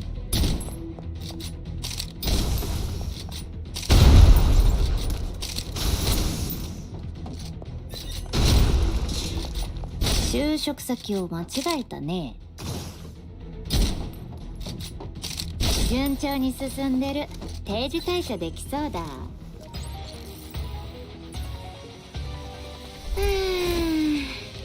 ちょっと頑張りすぎちゃったか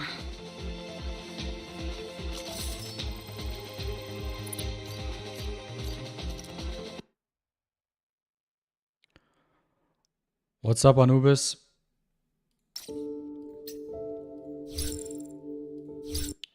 These 360 machine guns are quite annoying to deal with. 仕事だ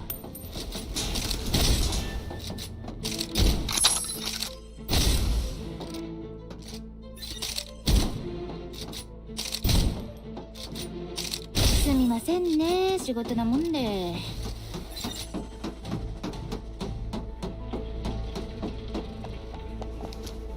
ちょうど在庫管理してたところなんだ順調に進んでる定時退社できそうだ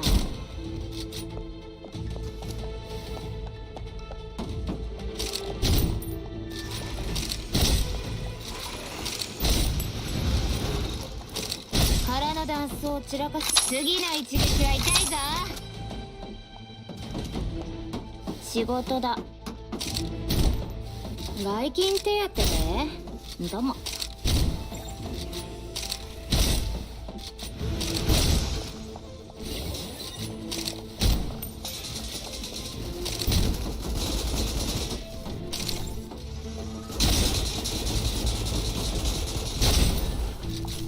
ジャストタイミング。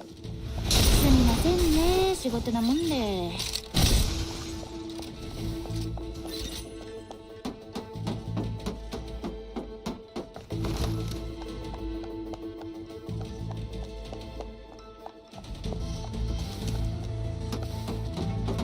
ちょうど在庫管理してたところなんだ。順調に進んでる。定時退社できそうだ。次の一撃は痛いぞ。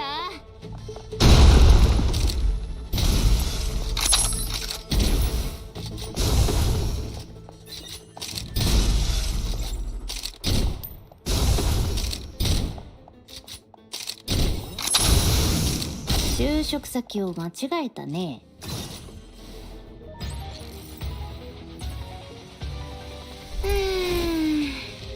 ちょっと頑張りすぎちゃったか。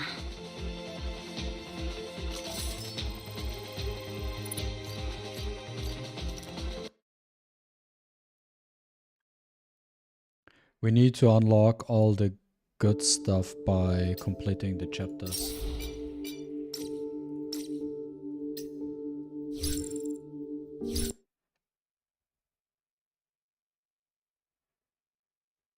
I 私も本気でやらないと。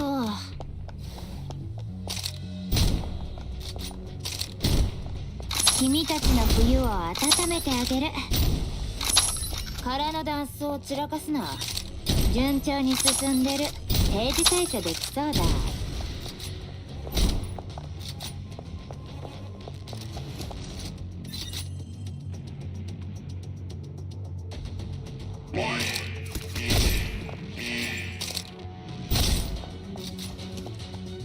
ジャストタイミング。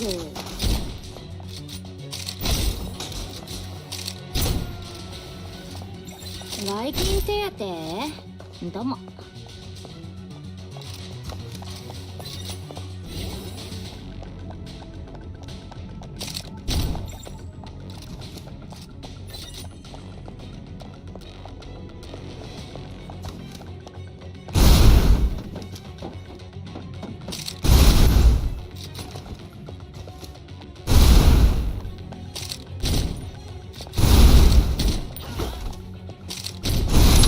の冬を温めてあげる。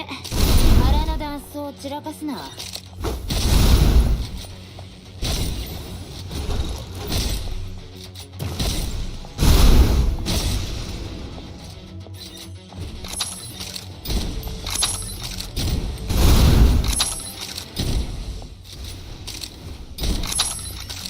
就職先を間違えたね。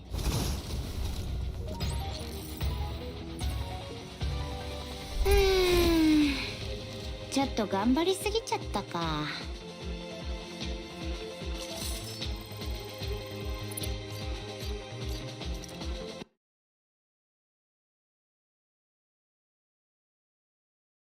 Gigalink system unlocked. Weekly missions unlocked.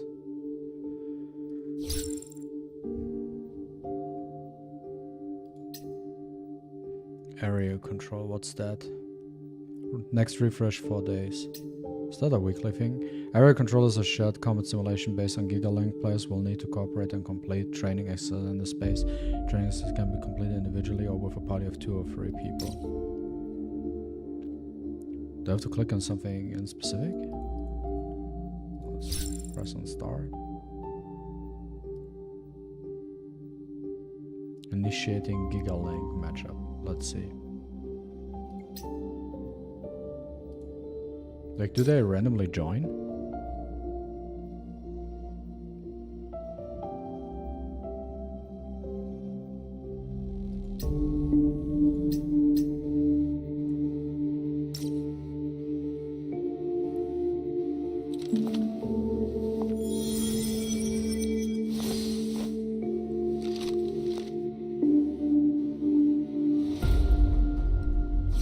Might as well confirm skipping co-op and start. Oh, someone joined.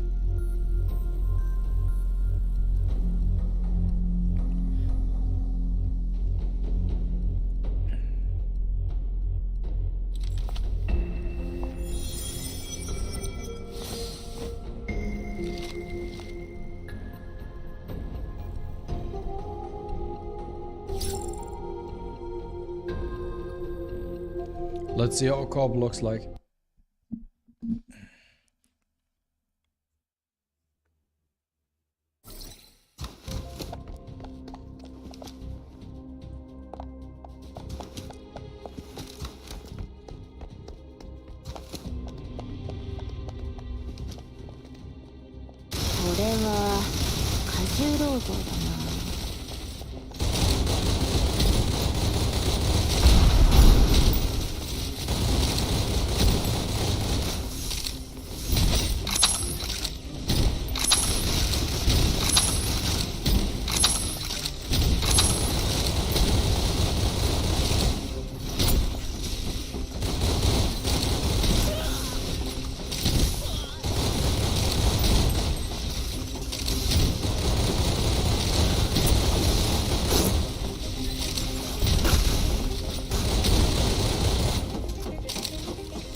Every enemy within a 5-meter radius increase crit damage when a shot hits target does a 5-meter trigger cage.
I feel like that's good enough.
回は怪我するかもな。外勤手当？どうも。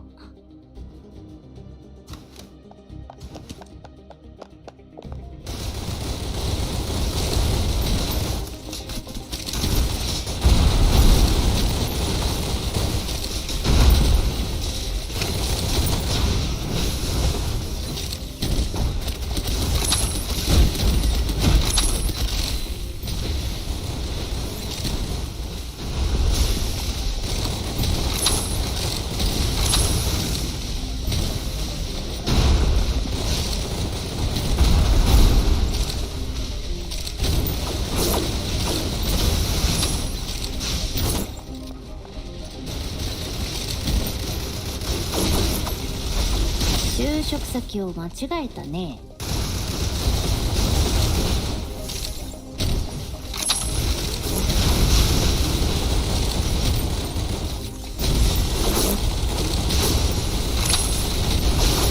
私も本気でやらないと。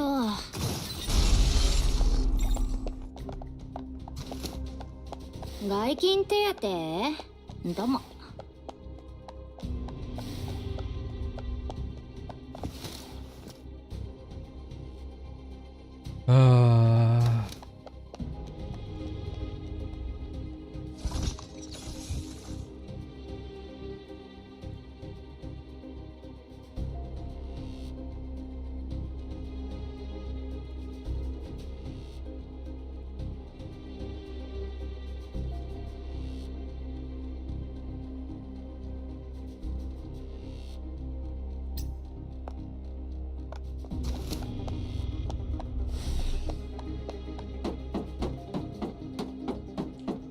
一安心。Is this the boss?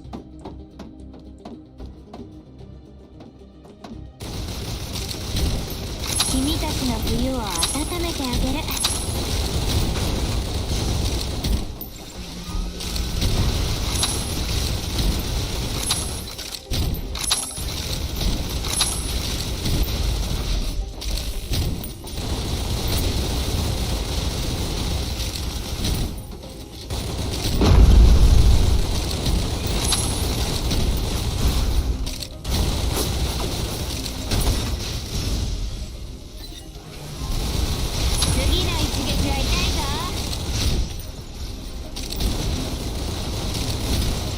今回は怪我するかもな。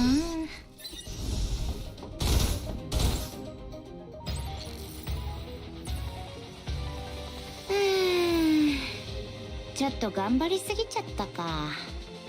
108k damage percent, 38%. Interesting. Neural connection gain 182.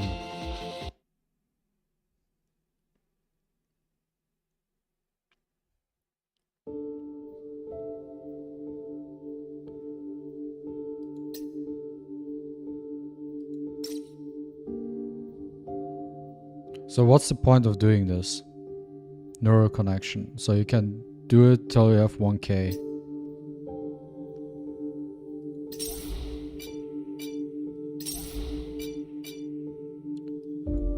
And then at 600 you get a chip and... I see.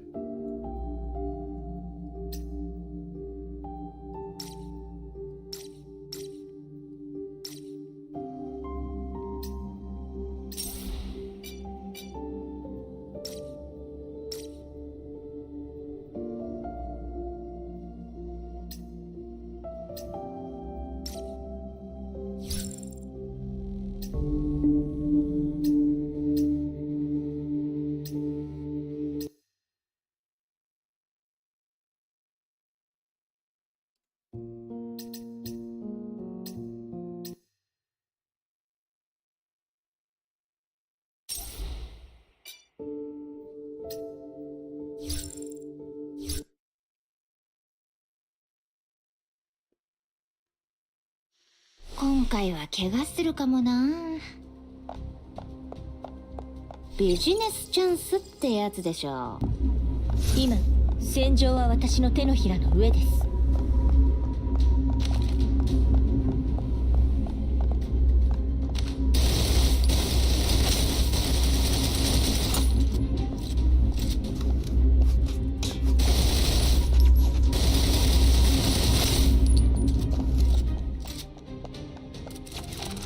大吉。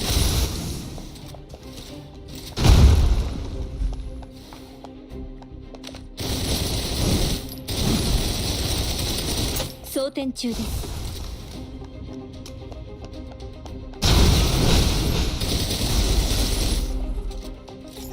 急ぎ払いました。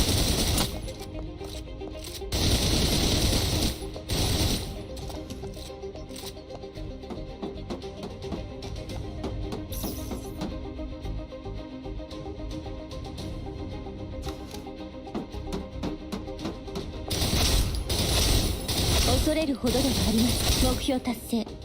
演習通りです。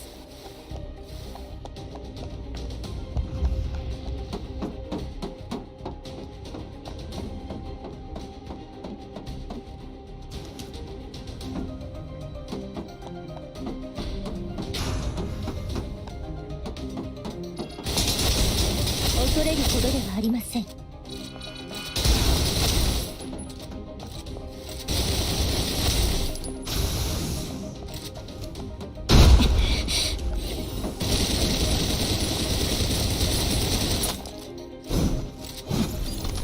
払いました。雷が大地を震わせ、邪悪なる者を排除する。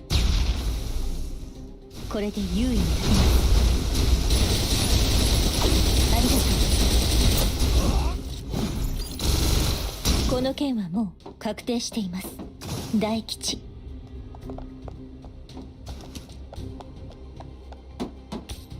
操作方法はよく覚えてます。目標達成。演習通りです。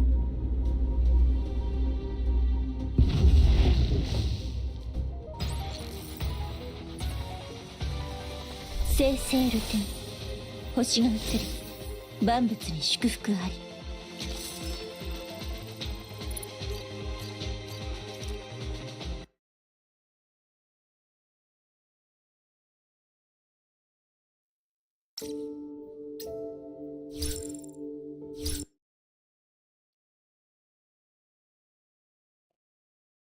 今回は怪我するかもな。君たちの冬を温めてあげる。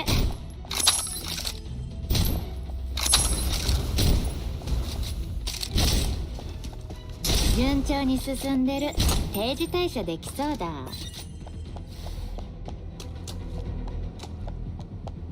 ビジネスチャンスってやつでしょ。ジャストタイミング。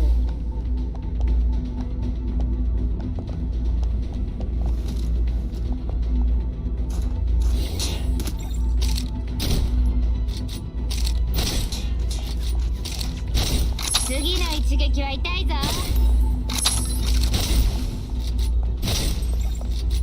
すみませんね、仕事なもんで。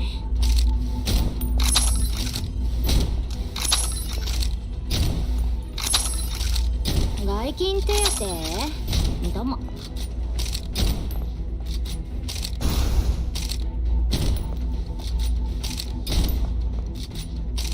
就職先を間違えたね。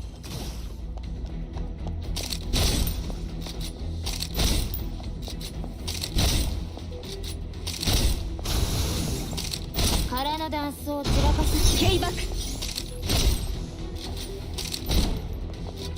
スロー再生。あなたは時間から忘れ去られる。ゲームが変える。避けるな。ご安心に。私はもう二度と記憶に惑わされません。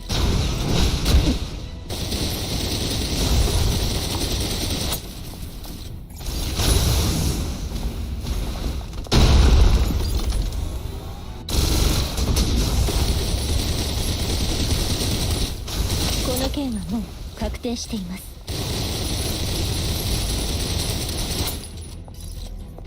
目標達成。演習通りです。この戦闘は楽すぎて記録する価値もありません。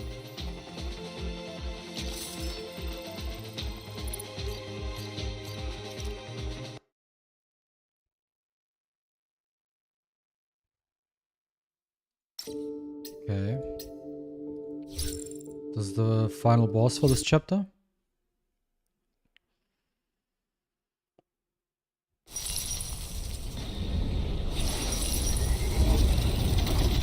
怪我するかもな。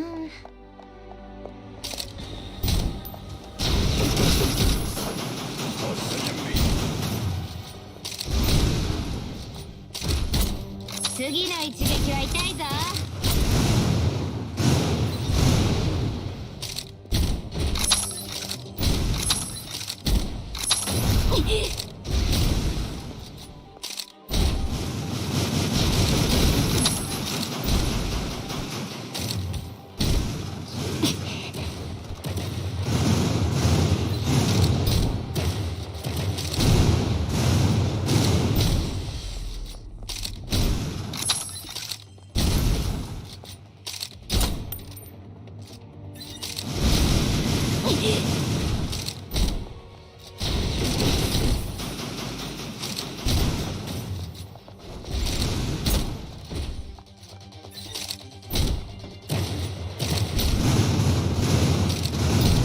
次の一撃は痛いぞ。空のダンスを散らかすな。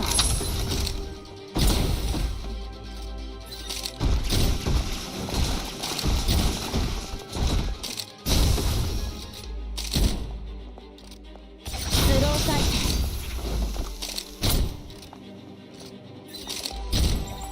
Kバック。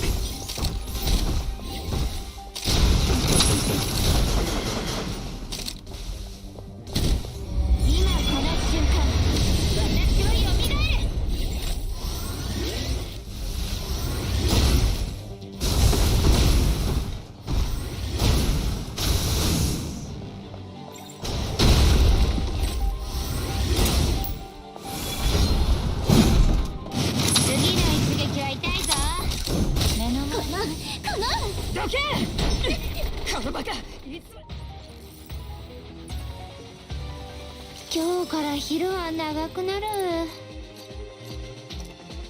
What's this? Iris record certificate. Used to file for base permits. Okay.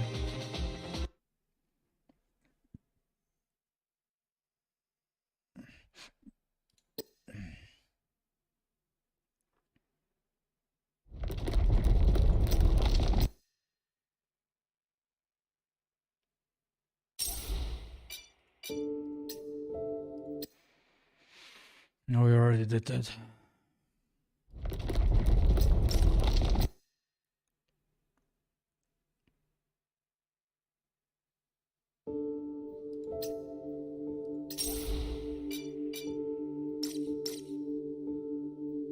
Then we can do chapter 4.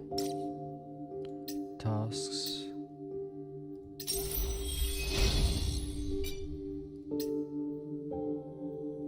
Complete any stage in GigaLink 2 times and you get this. Reach 1000 euro connection in GigaLink. Then you get 110. Okay.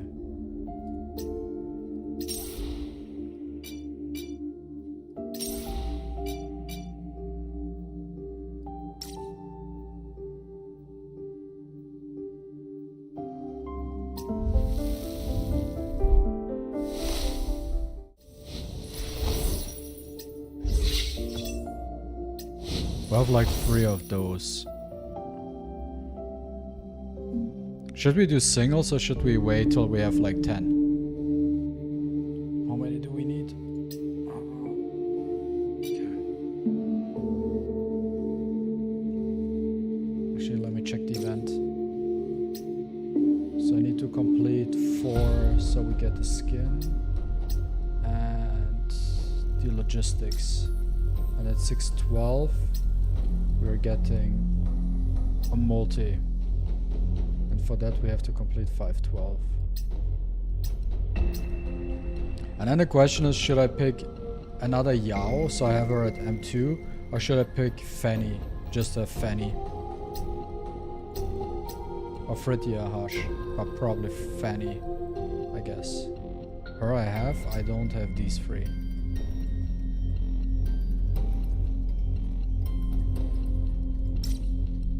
Okay, I have to take a quick piss.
自動的に片付ける機械を設計しないと。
私も本気でやらないと。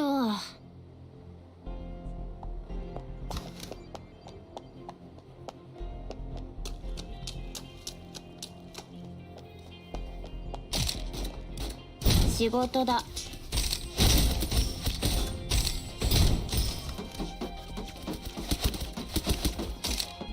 すみませんね、仕事の順調に進んでる。定時退社できそうだ。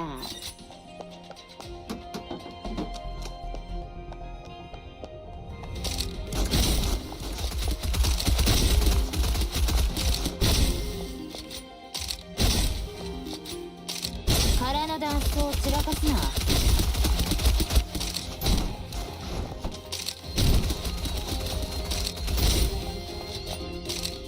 すみませんね、仕事なもんで。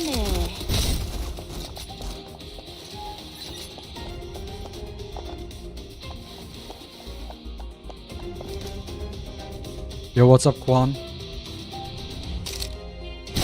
君たちの冬を温めてあげる。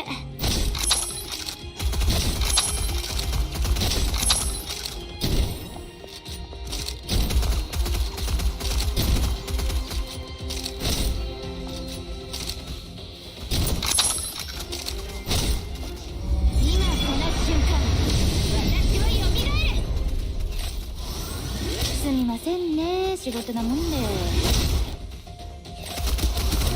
代金手当？どうも。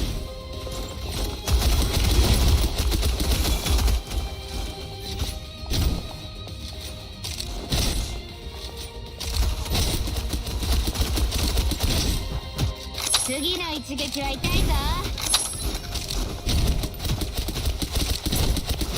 空のダンスを散らかすな。スロー再生。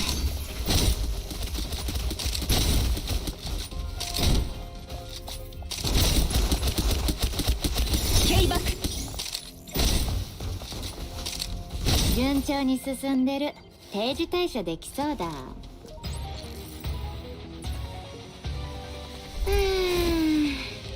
ちょっと頑張りすぎちゃったか。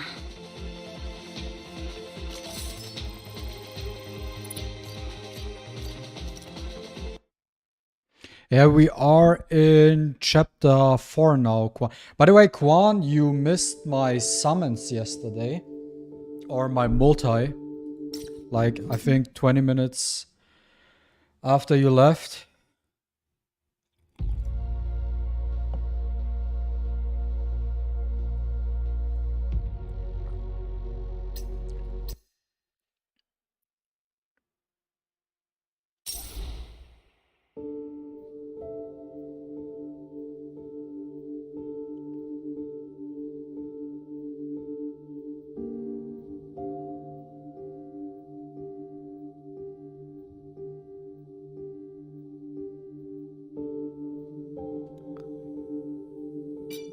I actually pulled another copy of Yao, the sniper girl here, and got her to M1 or Rezo 1, which is very good. 今回は怪我するかもな。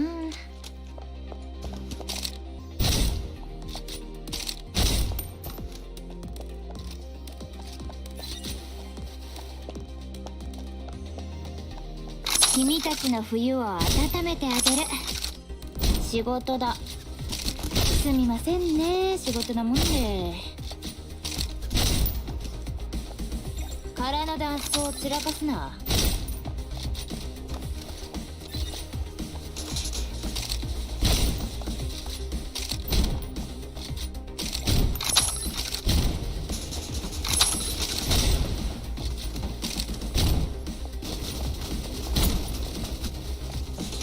私が救う必要があるの。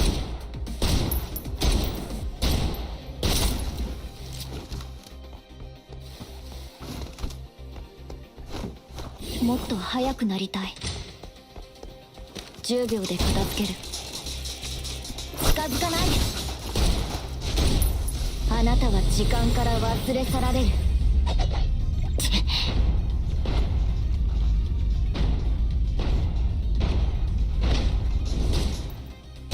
面倒。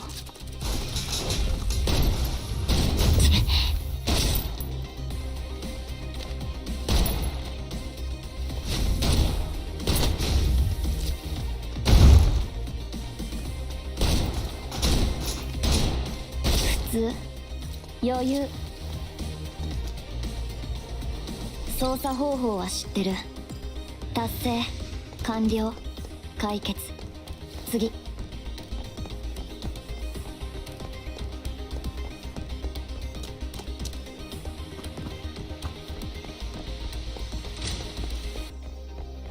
10秒で片付ける。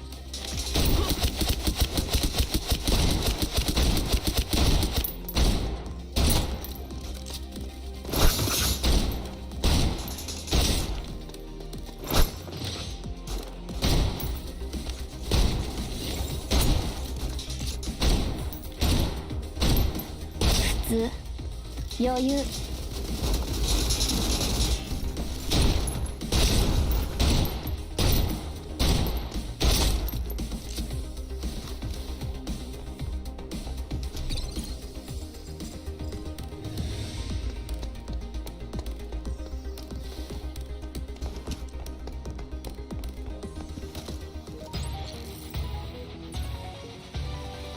世界を救う小さな一歩だ。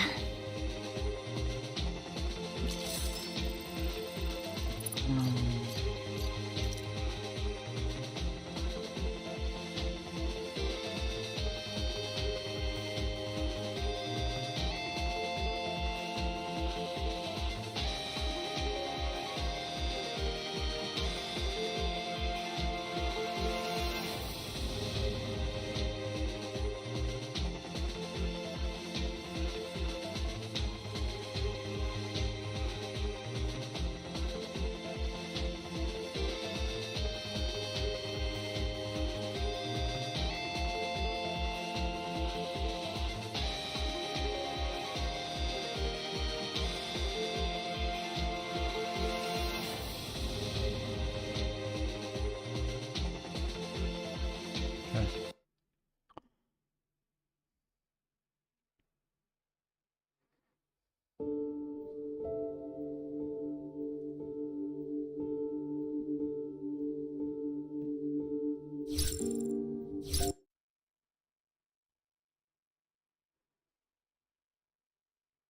今回は怪我するかもな」「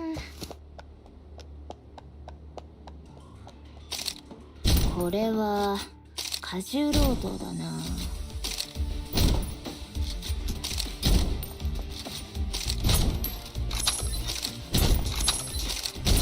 君たちの冬を温めてあげる」「空のダンスを散らかすな」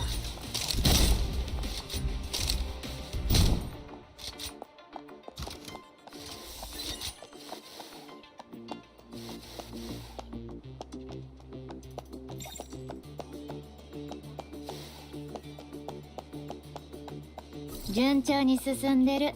定時退社できそうだ。ジャストタイミング。これは過重労働だな。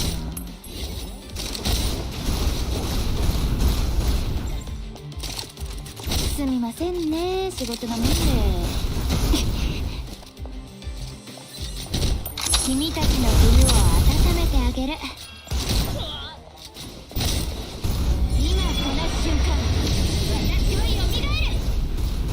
ケイバックスロー再生。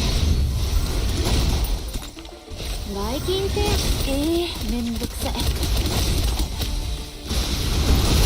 医療班早く、残業の時間だ。す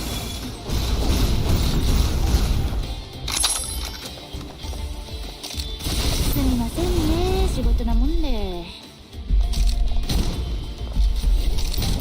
次の一順調に進んでる。定時退社できそうだ。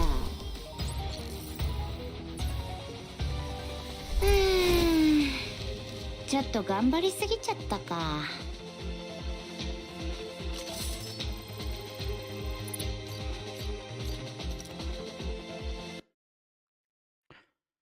Almost level 20. Then we can upgrade the weapons again.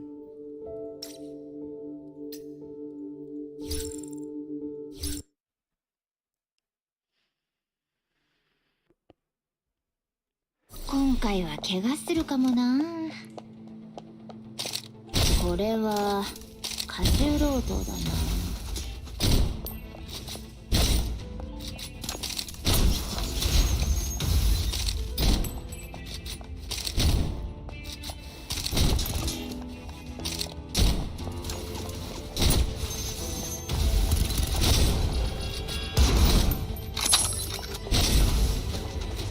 君たちの冬を温めてあげる。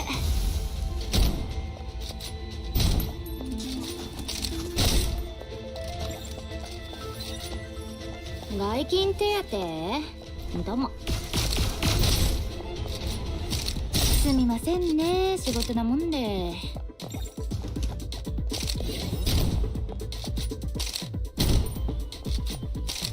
空のダンスを散らかすな。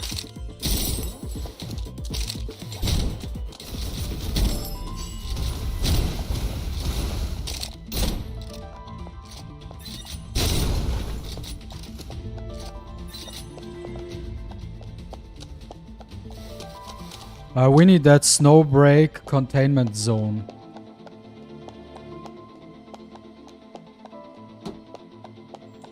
Just timing. You can play it on phone and on PC.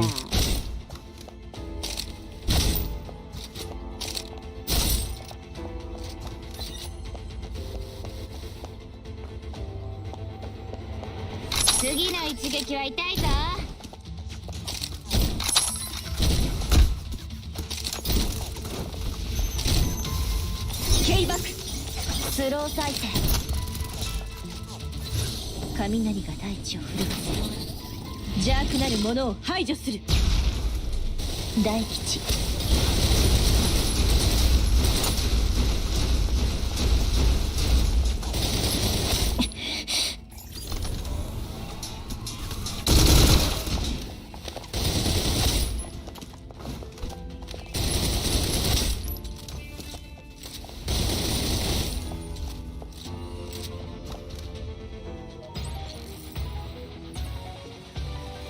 この戦闘は楽すぎて記録する価値もありません。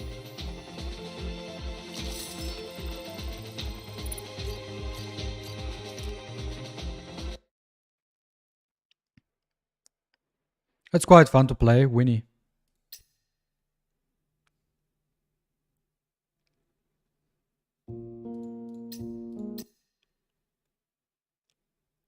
Reminds me of PGR, but with guns.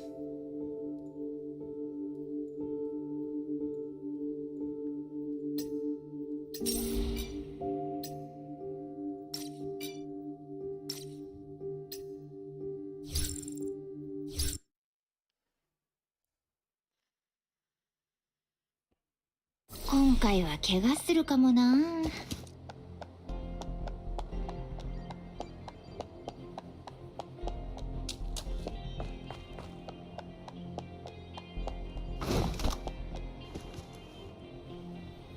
仕事だ。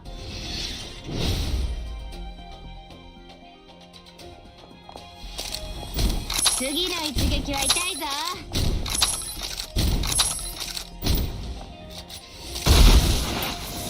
来金手当？どうも。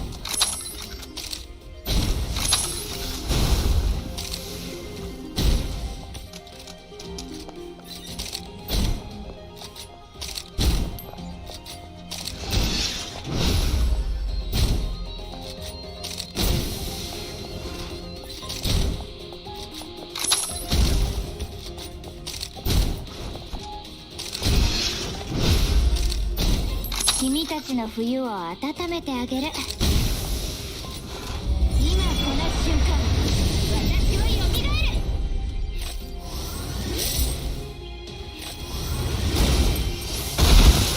順調に進んでる。定時退社できそうだ。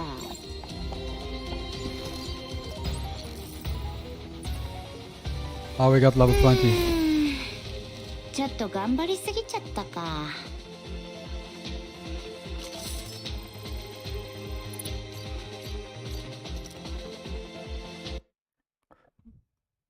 That means we can now upgrade our weapon.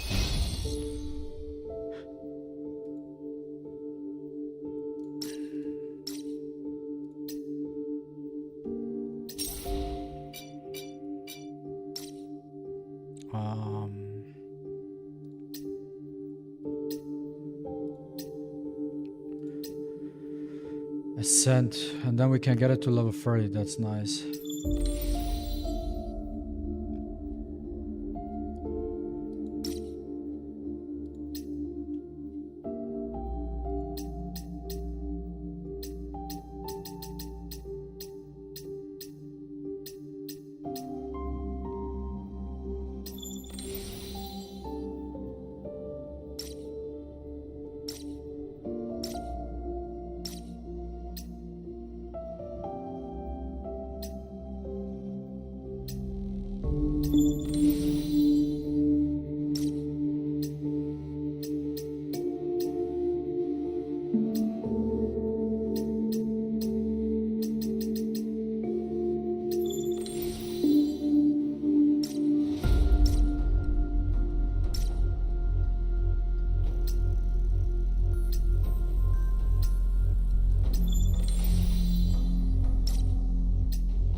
Okay, that only works for one level.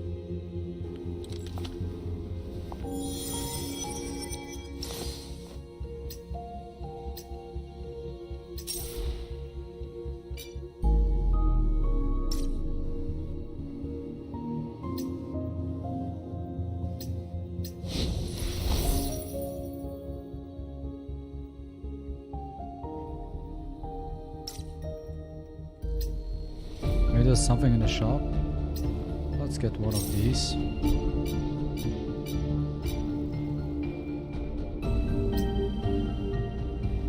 Probably the 5A wanna max that out.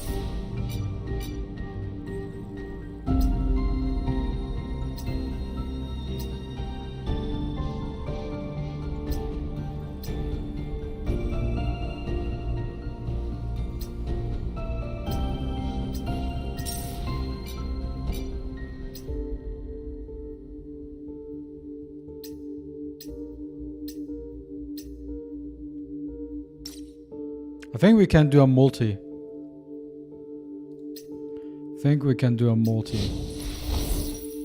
Here. We have enough. Yes. Let's see what we get. Ah! Nothing.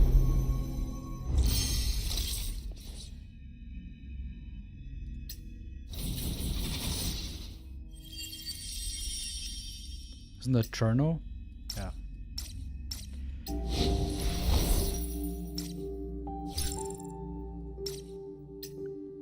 Operator.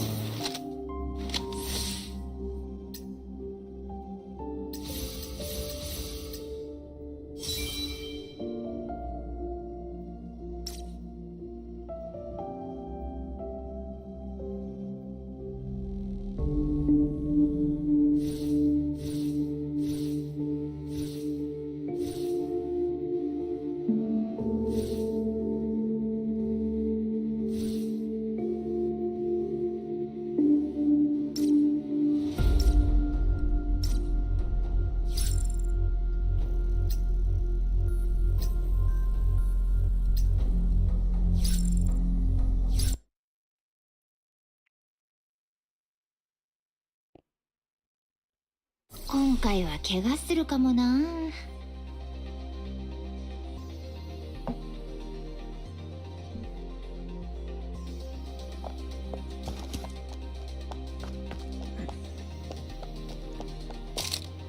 仕事だ。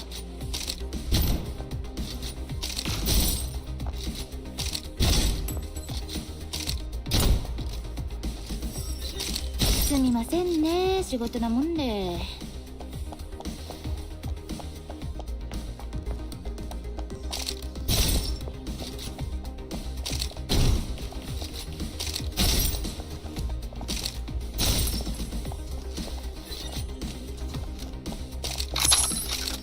仕事だ。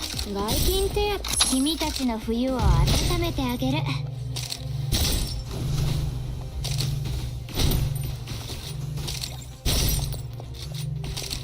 すみませんね、仕事なもんで。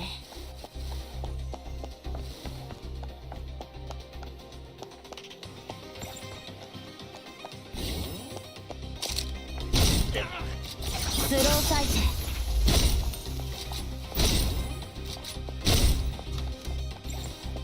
ジャストタイミング。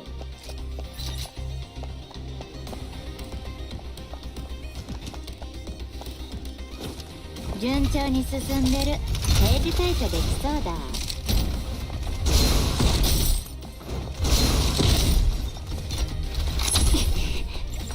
空の男子スロー再生。すみませんね、仕事なもんで。K バック。雷が大地を震わせ邪悪なる者を排除する。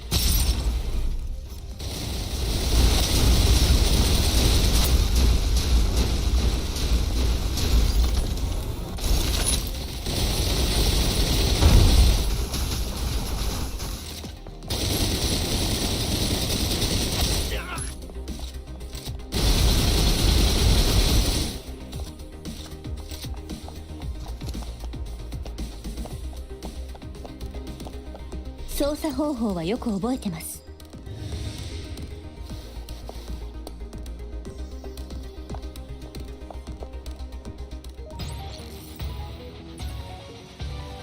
この戦闘は楽すぎて記録する価値もありません。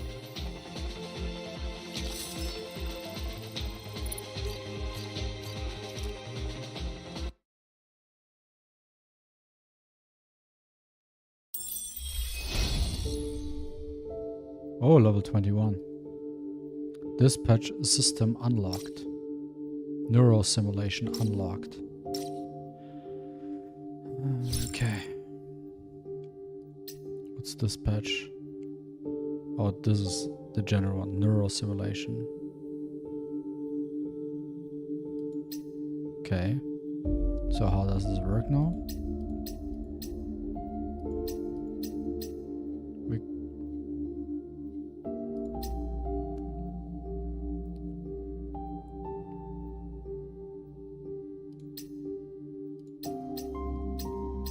Let's do it like this.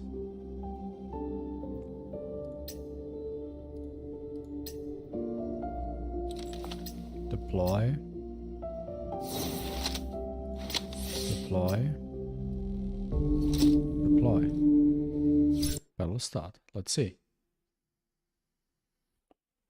私も本気でやらないと。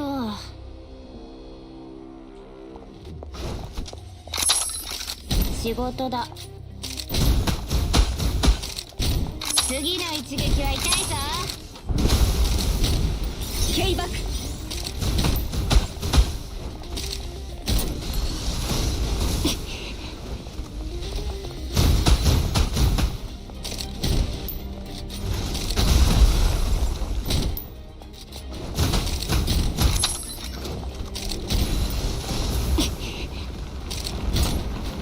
腹のダンスを散らかすな。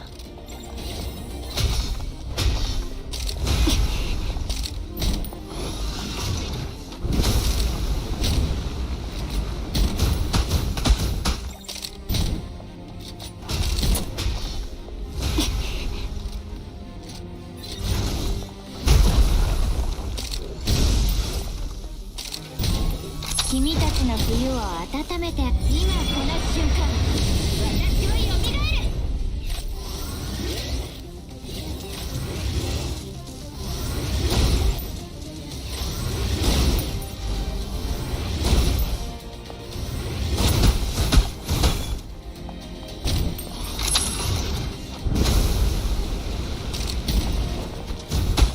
医療班早く、残業の時間だ。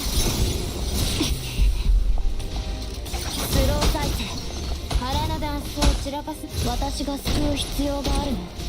近づかないで。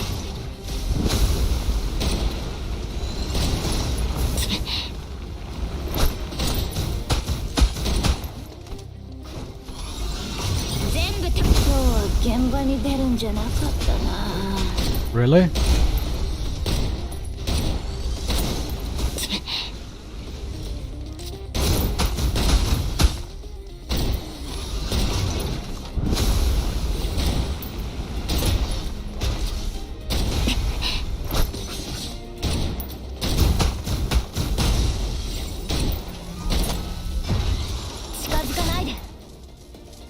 K バック。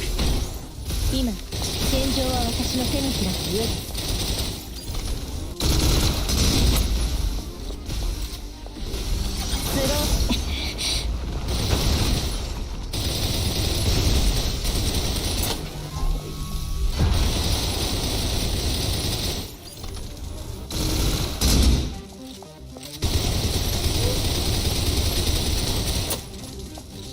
雷が大地を震わせ邪悪なる者を排除する。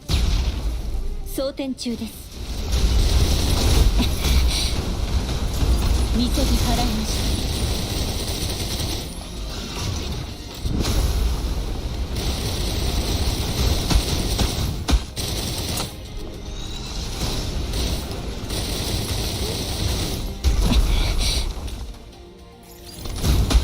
珍しい状況ですが、あなたの結末が見えました。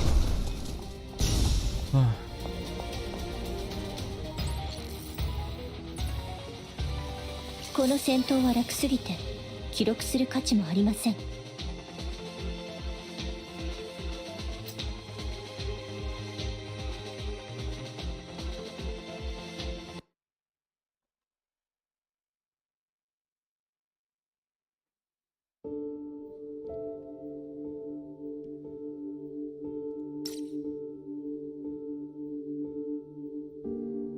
So what do we get from here?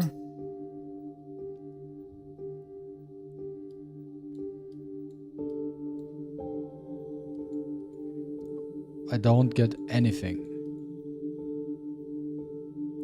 Except I get 1400 points. Right? So if I start this, do I have to do it again? Or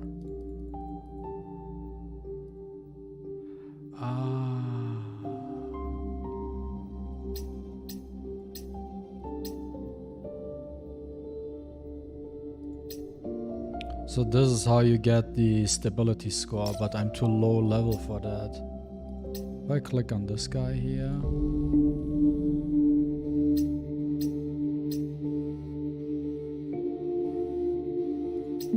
can I pick the same units again? No, they are locked. Yeah, well then, fuck it. Can't do it.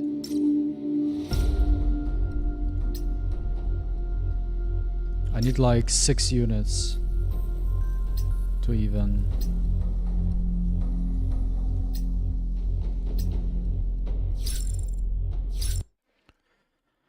do that. 今回は怪我するかもな。仕事だ。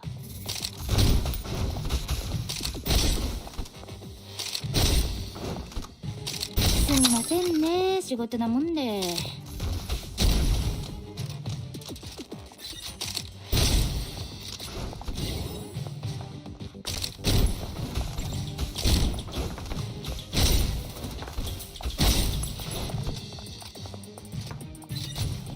君たちの冬を温めてあげる。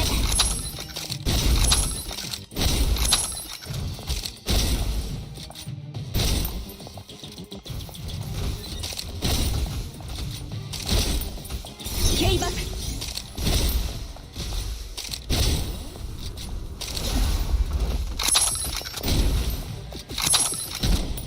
今この瞬間、私を蘇れ。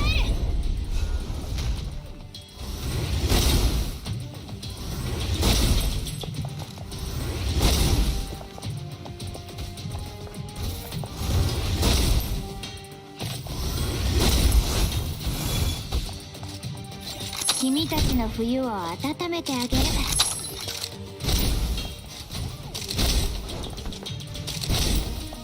ご安心を。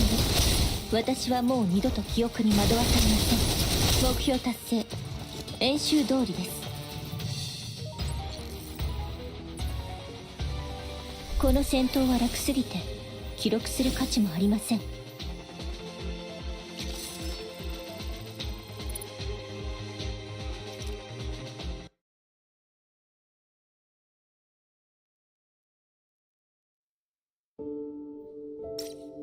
Okay, and then we are doing this one.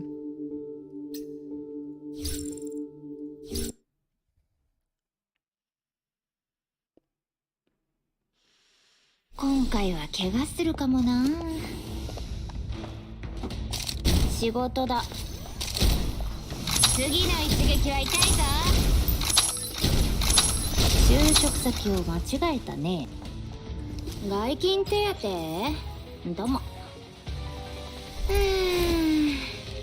ちょっと頑張りすぎちゃったか。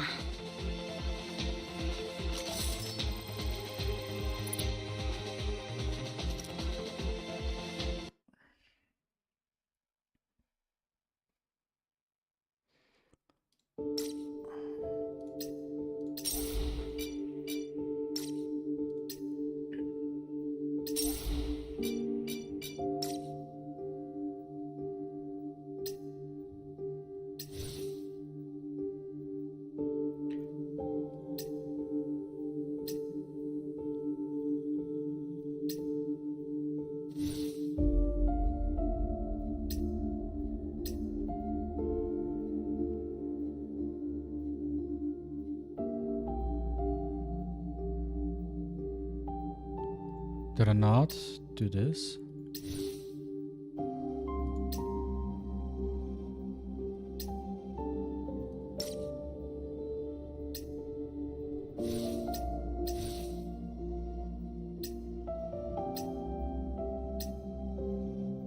Our requirement level 30. What if I do... different one. Maybe like 6 so. No, it still requires me to be level 30.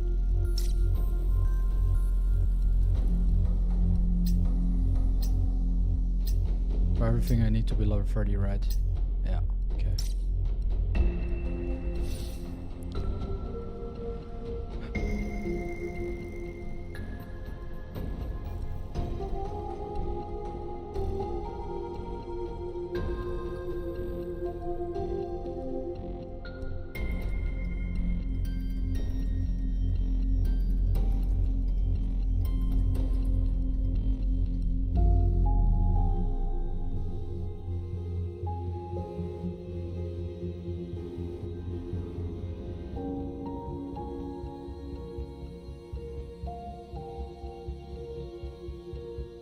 Coronet is triple S tier. I guess I will get Fanny.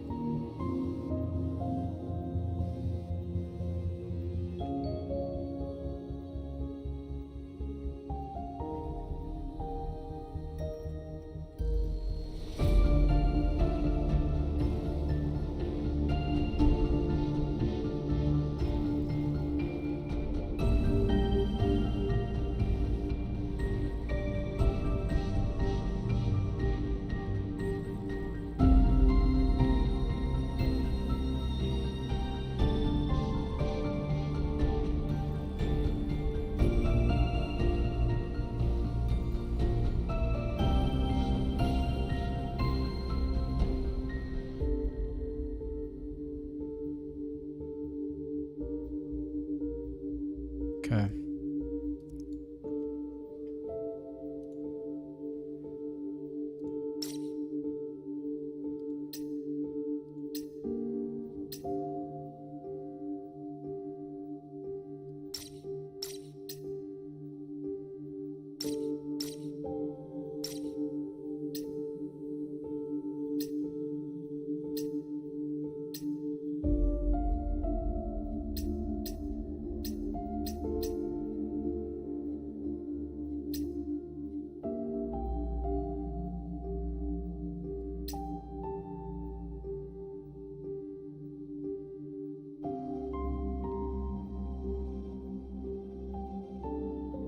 You can decompose and then you get a new one.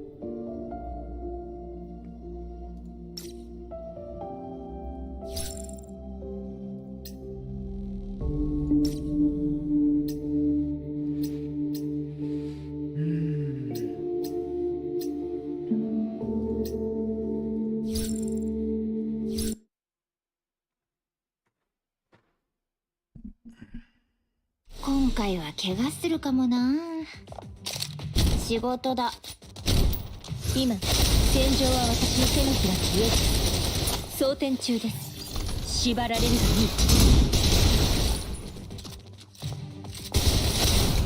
大吉。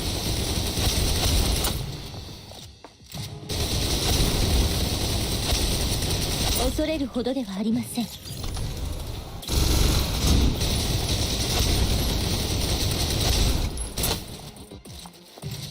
雷が大地を震わせ邪悪なる者を排除する。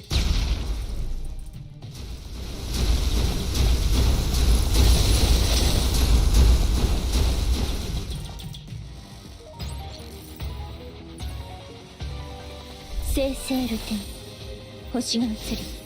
万物に祝福あり。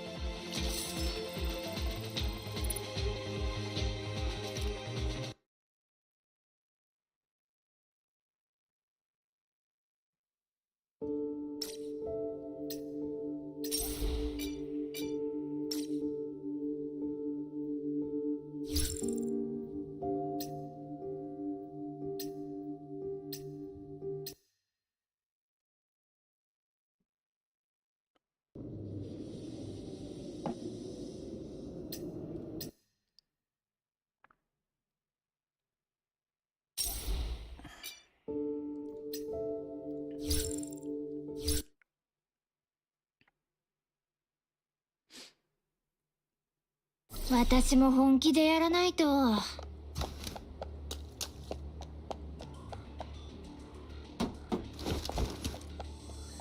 仕事だ。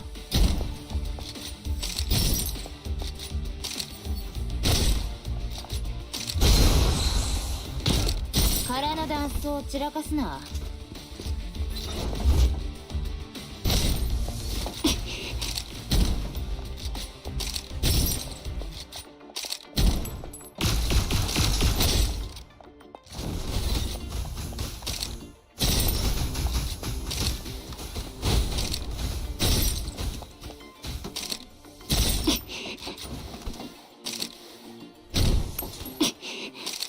すみませんね、仕事なもんで。順調に進んでる。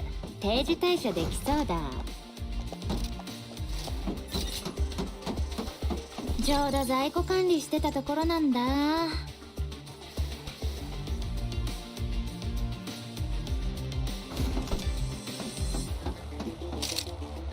すみませんね、仕事なもんで。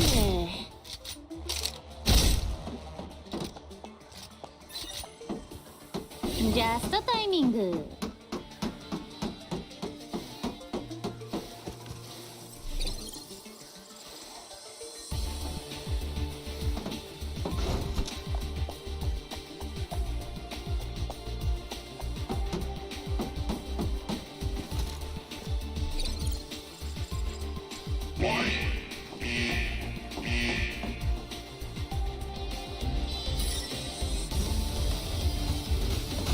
医療班早く、残業の時間だ。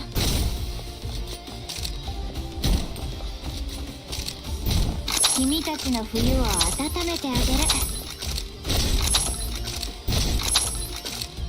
すみませんね、仕事なもんで。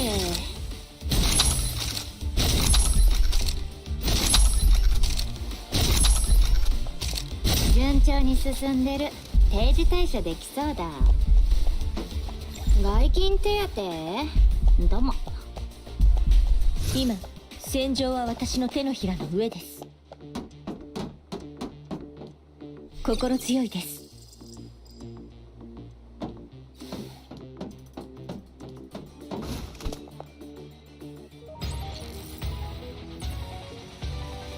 聖聖ルテン、星が映る。万物に祝福あり。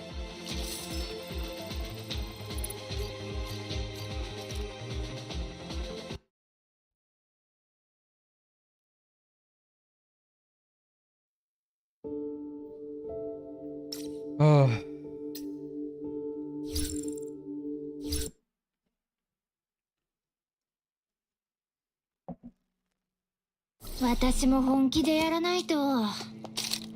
これは過重労働だな。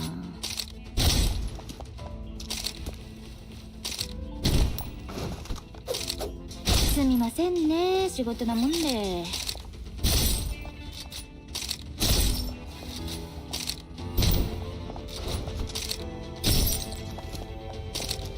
順調に進んでる。定時退社できそうだ。仕事だ。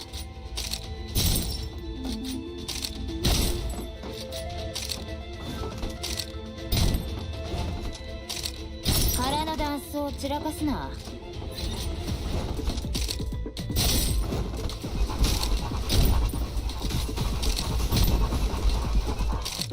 就職先を間違えたね。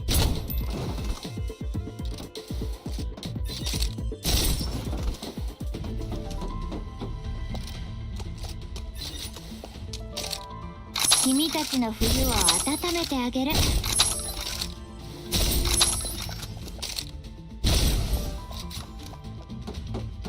ジャストタイミング。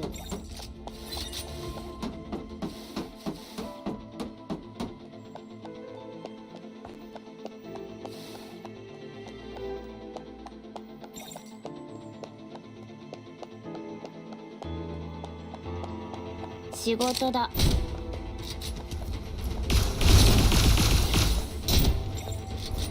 順調に進んでる。定時退社できそうだ。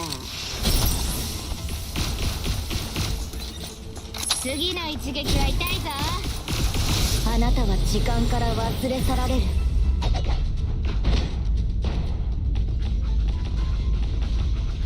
ご安心を。私はもう二度とスロー再生。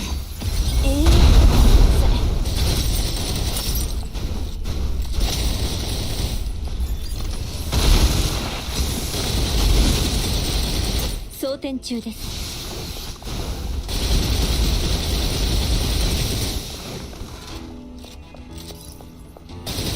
この件はもう確定しています。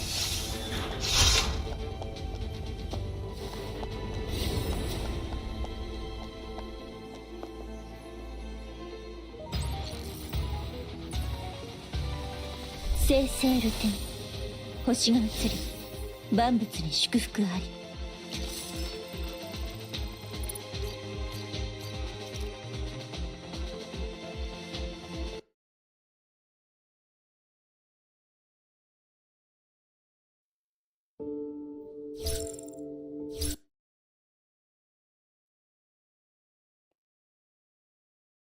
今回は怪我するかもな。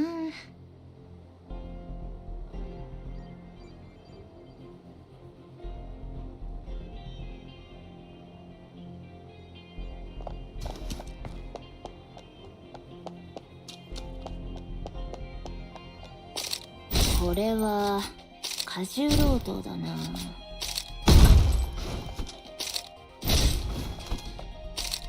空のダンスを散らかすな。君たちの冬を温めてあげる。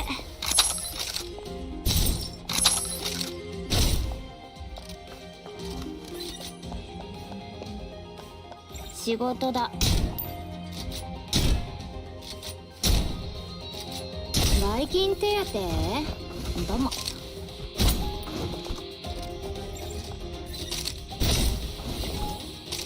すみませんね、仕事なもんで。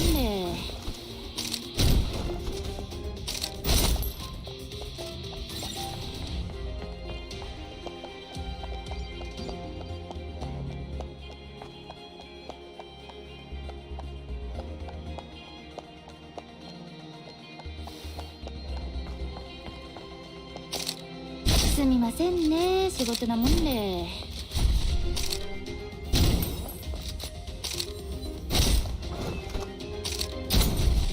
空のダンスを散らかすな。外勤手当どうも。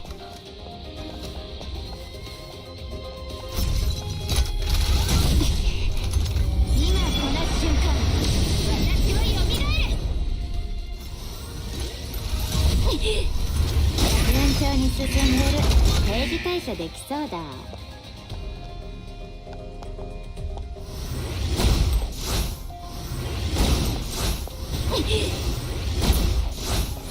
君たちの冬を温めてあげる。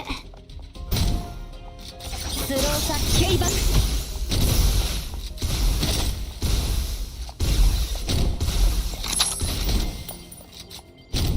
外勤手当どうも。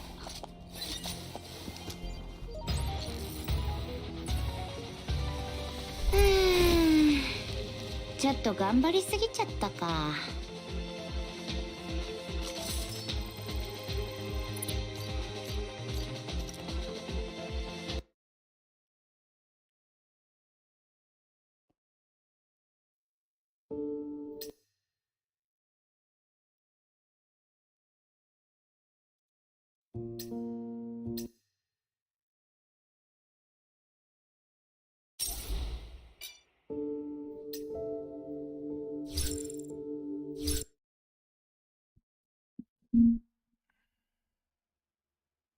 私も本気でやらないと。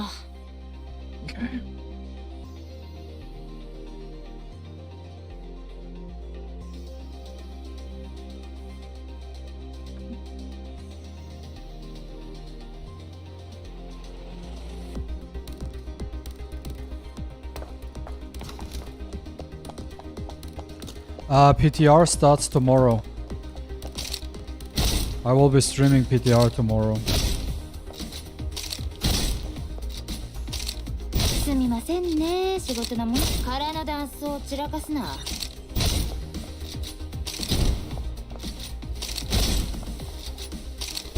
次の一撃は痛いぞ。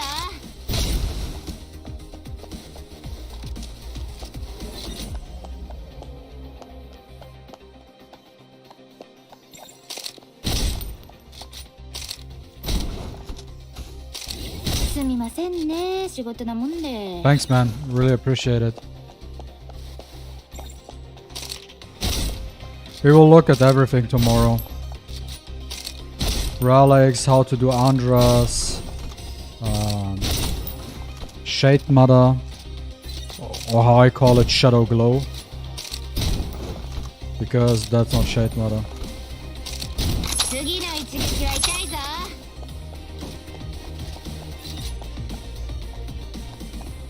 ジャストタイミング。順調に進んでる。平時退社できそうだ。ケイバック。あなたは時間から忘れ去られる。普通余裕。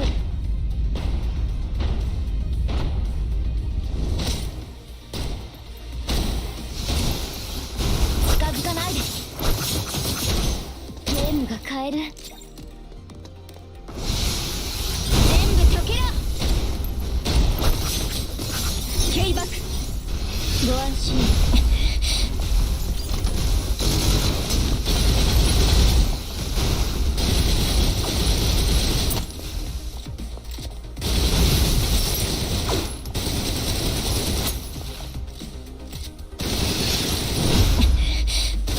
この件はもう装填中です。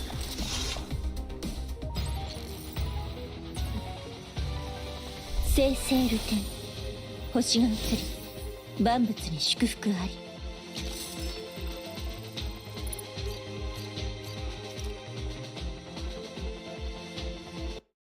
It could even be possible that Andras might be free to play, friendly to a certain degree if you have Hypnos and Ife.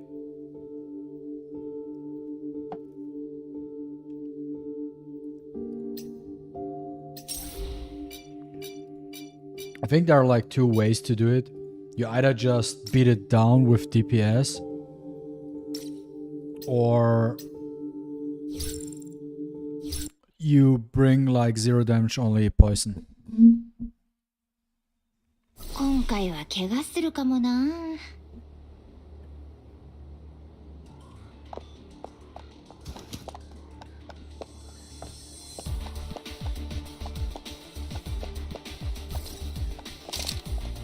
これは過重労働だな。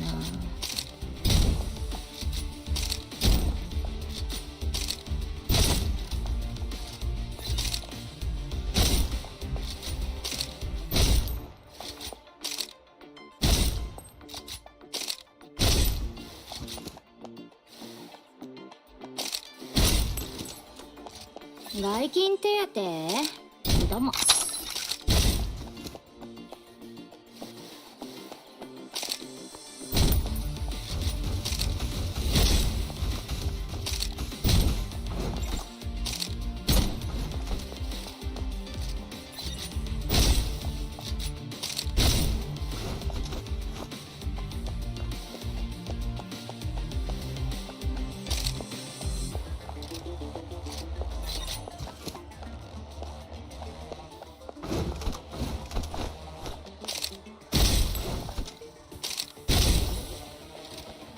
一安心。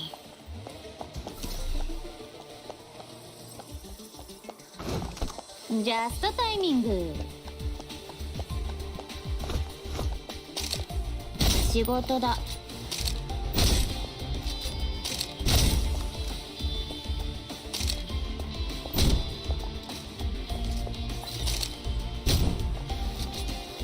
ジャストタイミング。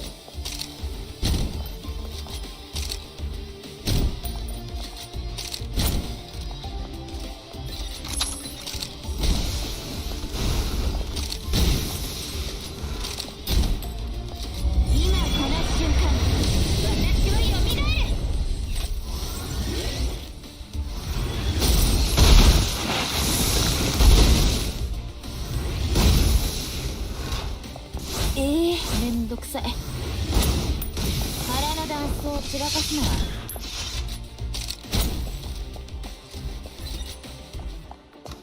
一安心。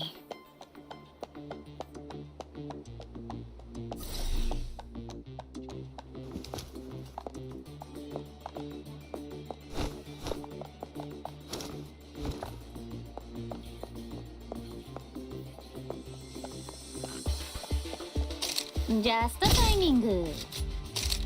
すみませんね、仕事なもんで。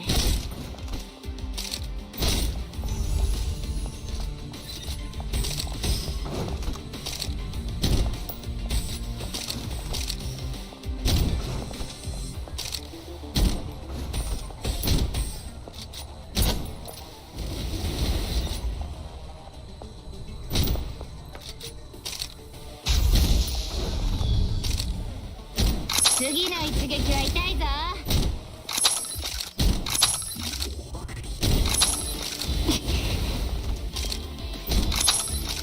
就職先を間違えたね。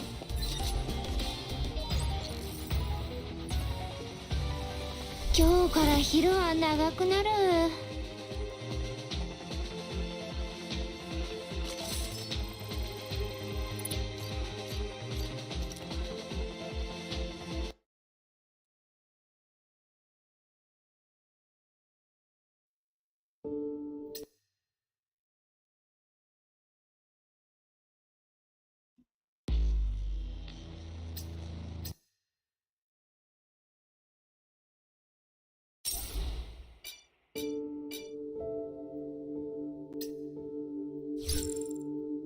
But what do we get for completing that? We're getting con intelligence.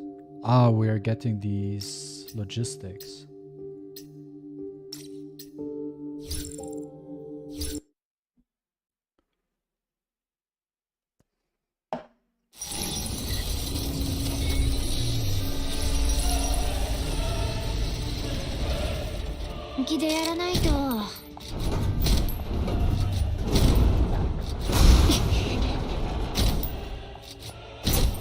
What is this attack on Titan? 次の一撃は痛いぞ。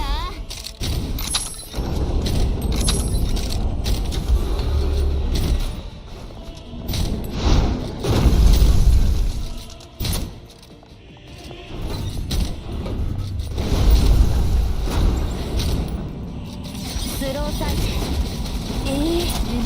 医療班早く残業の時間だ。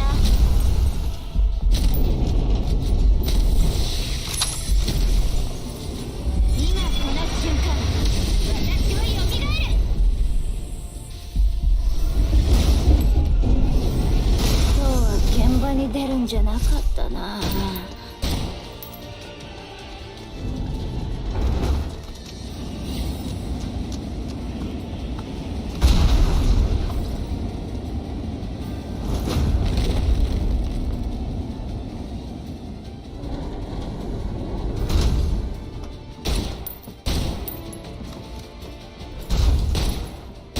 面倒。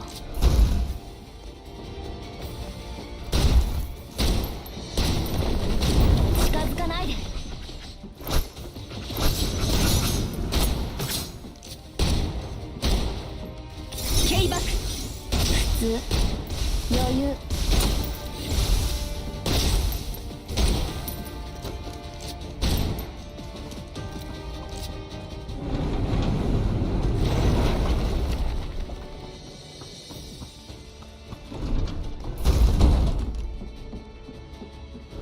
ご安心を。私はもう二度と記憶に惑わされません。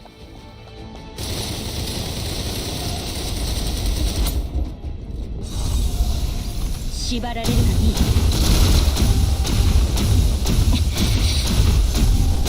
Really?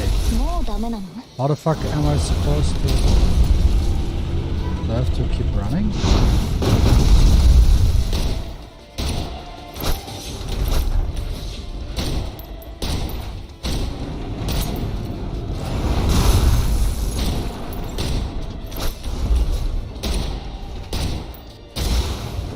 Mendo.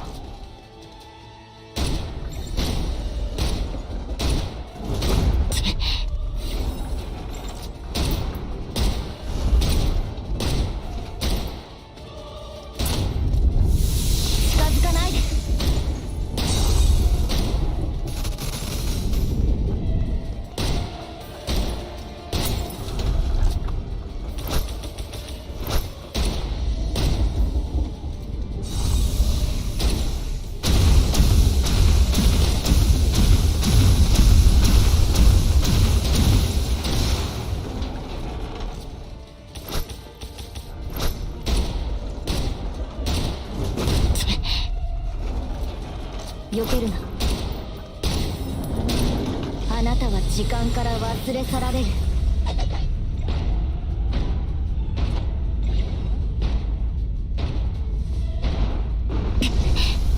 面倒。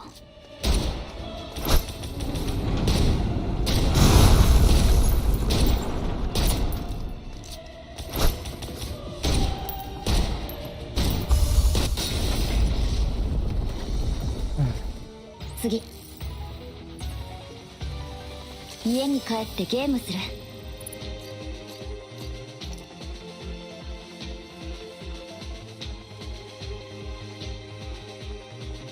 I didn't get all the freeze, which means I have to redo it.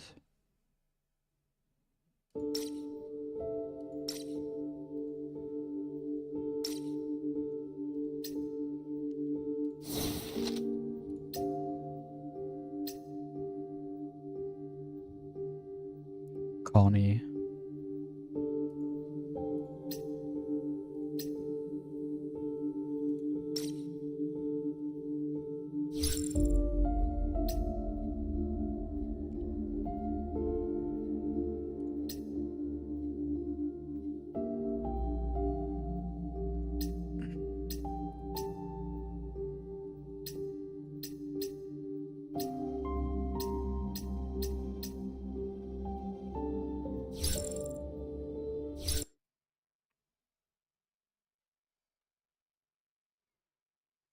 私も本気でやらないと。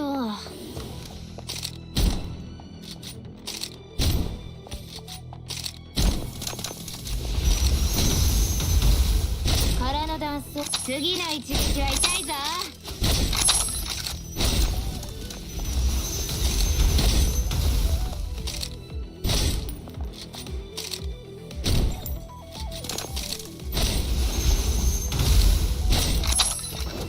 すみませんね、仕事なもんで。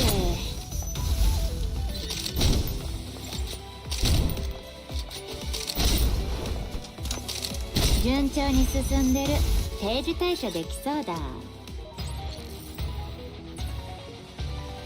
今日から昼は長くなる。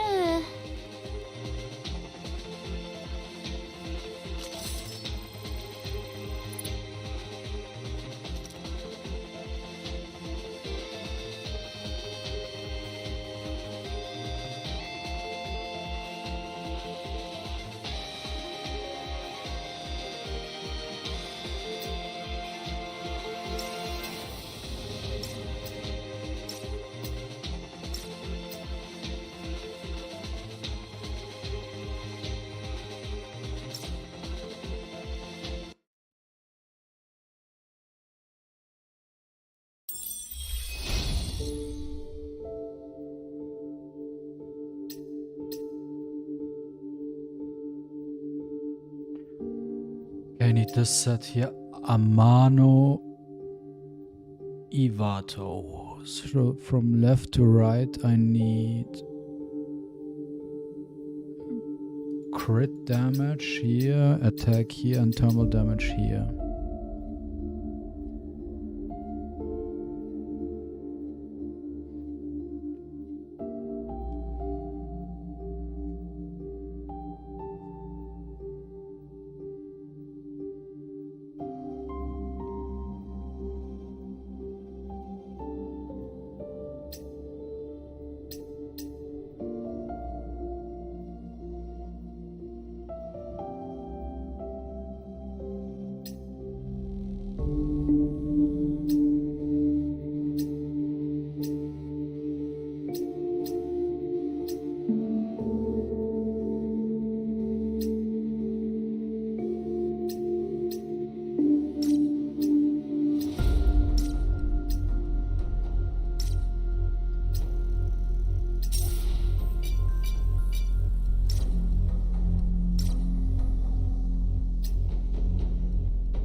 Whatever.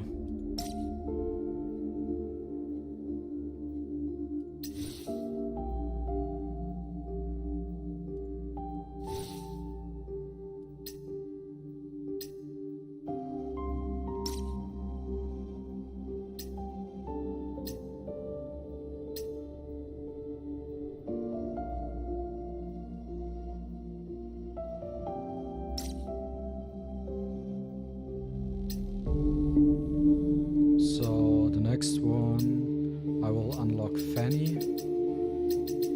So I might save my gems for go for the echo.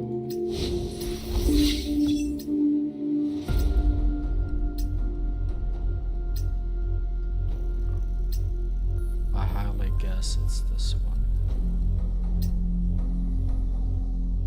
Right, Fanny Coronet, best weapon. Sunny payback.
言っとくけど、これは猫の耳じゃにゃい。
自動的に片付ける機械を設計しないと。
言っとくけど、これは猫の耳じゃにゃい。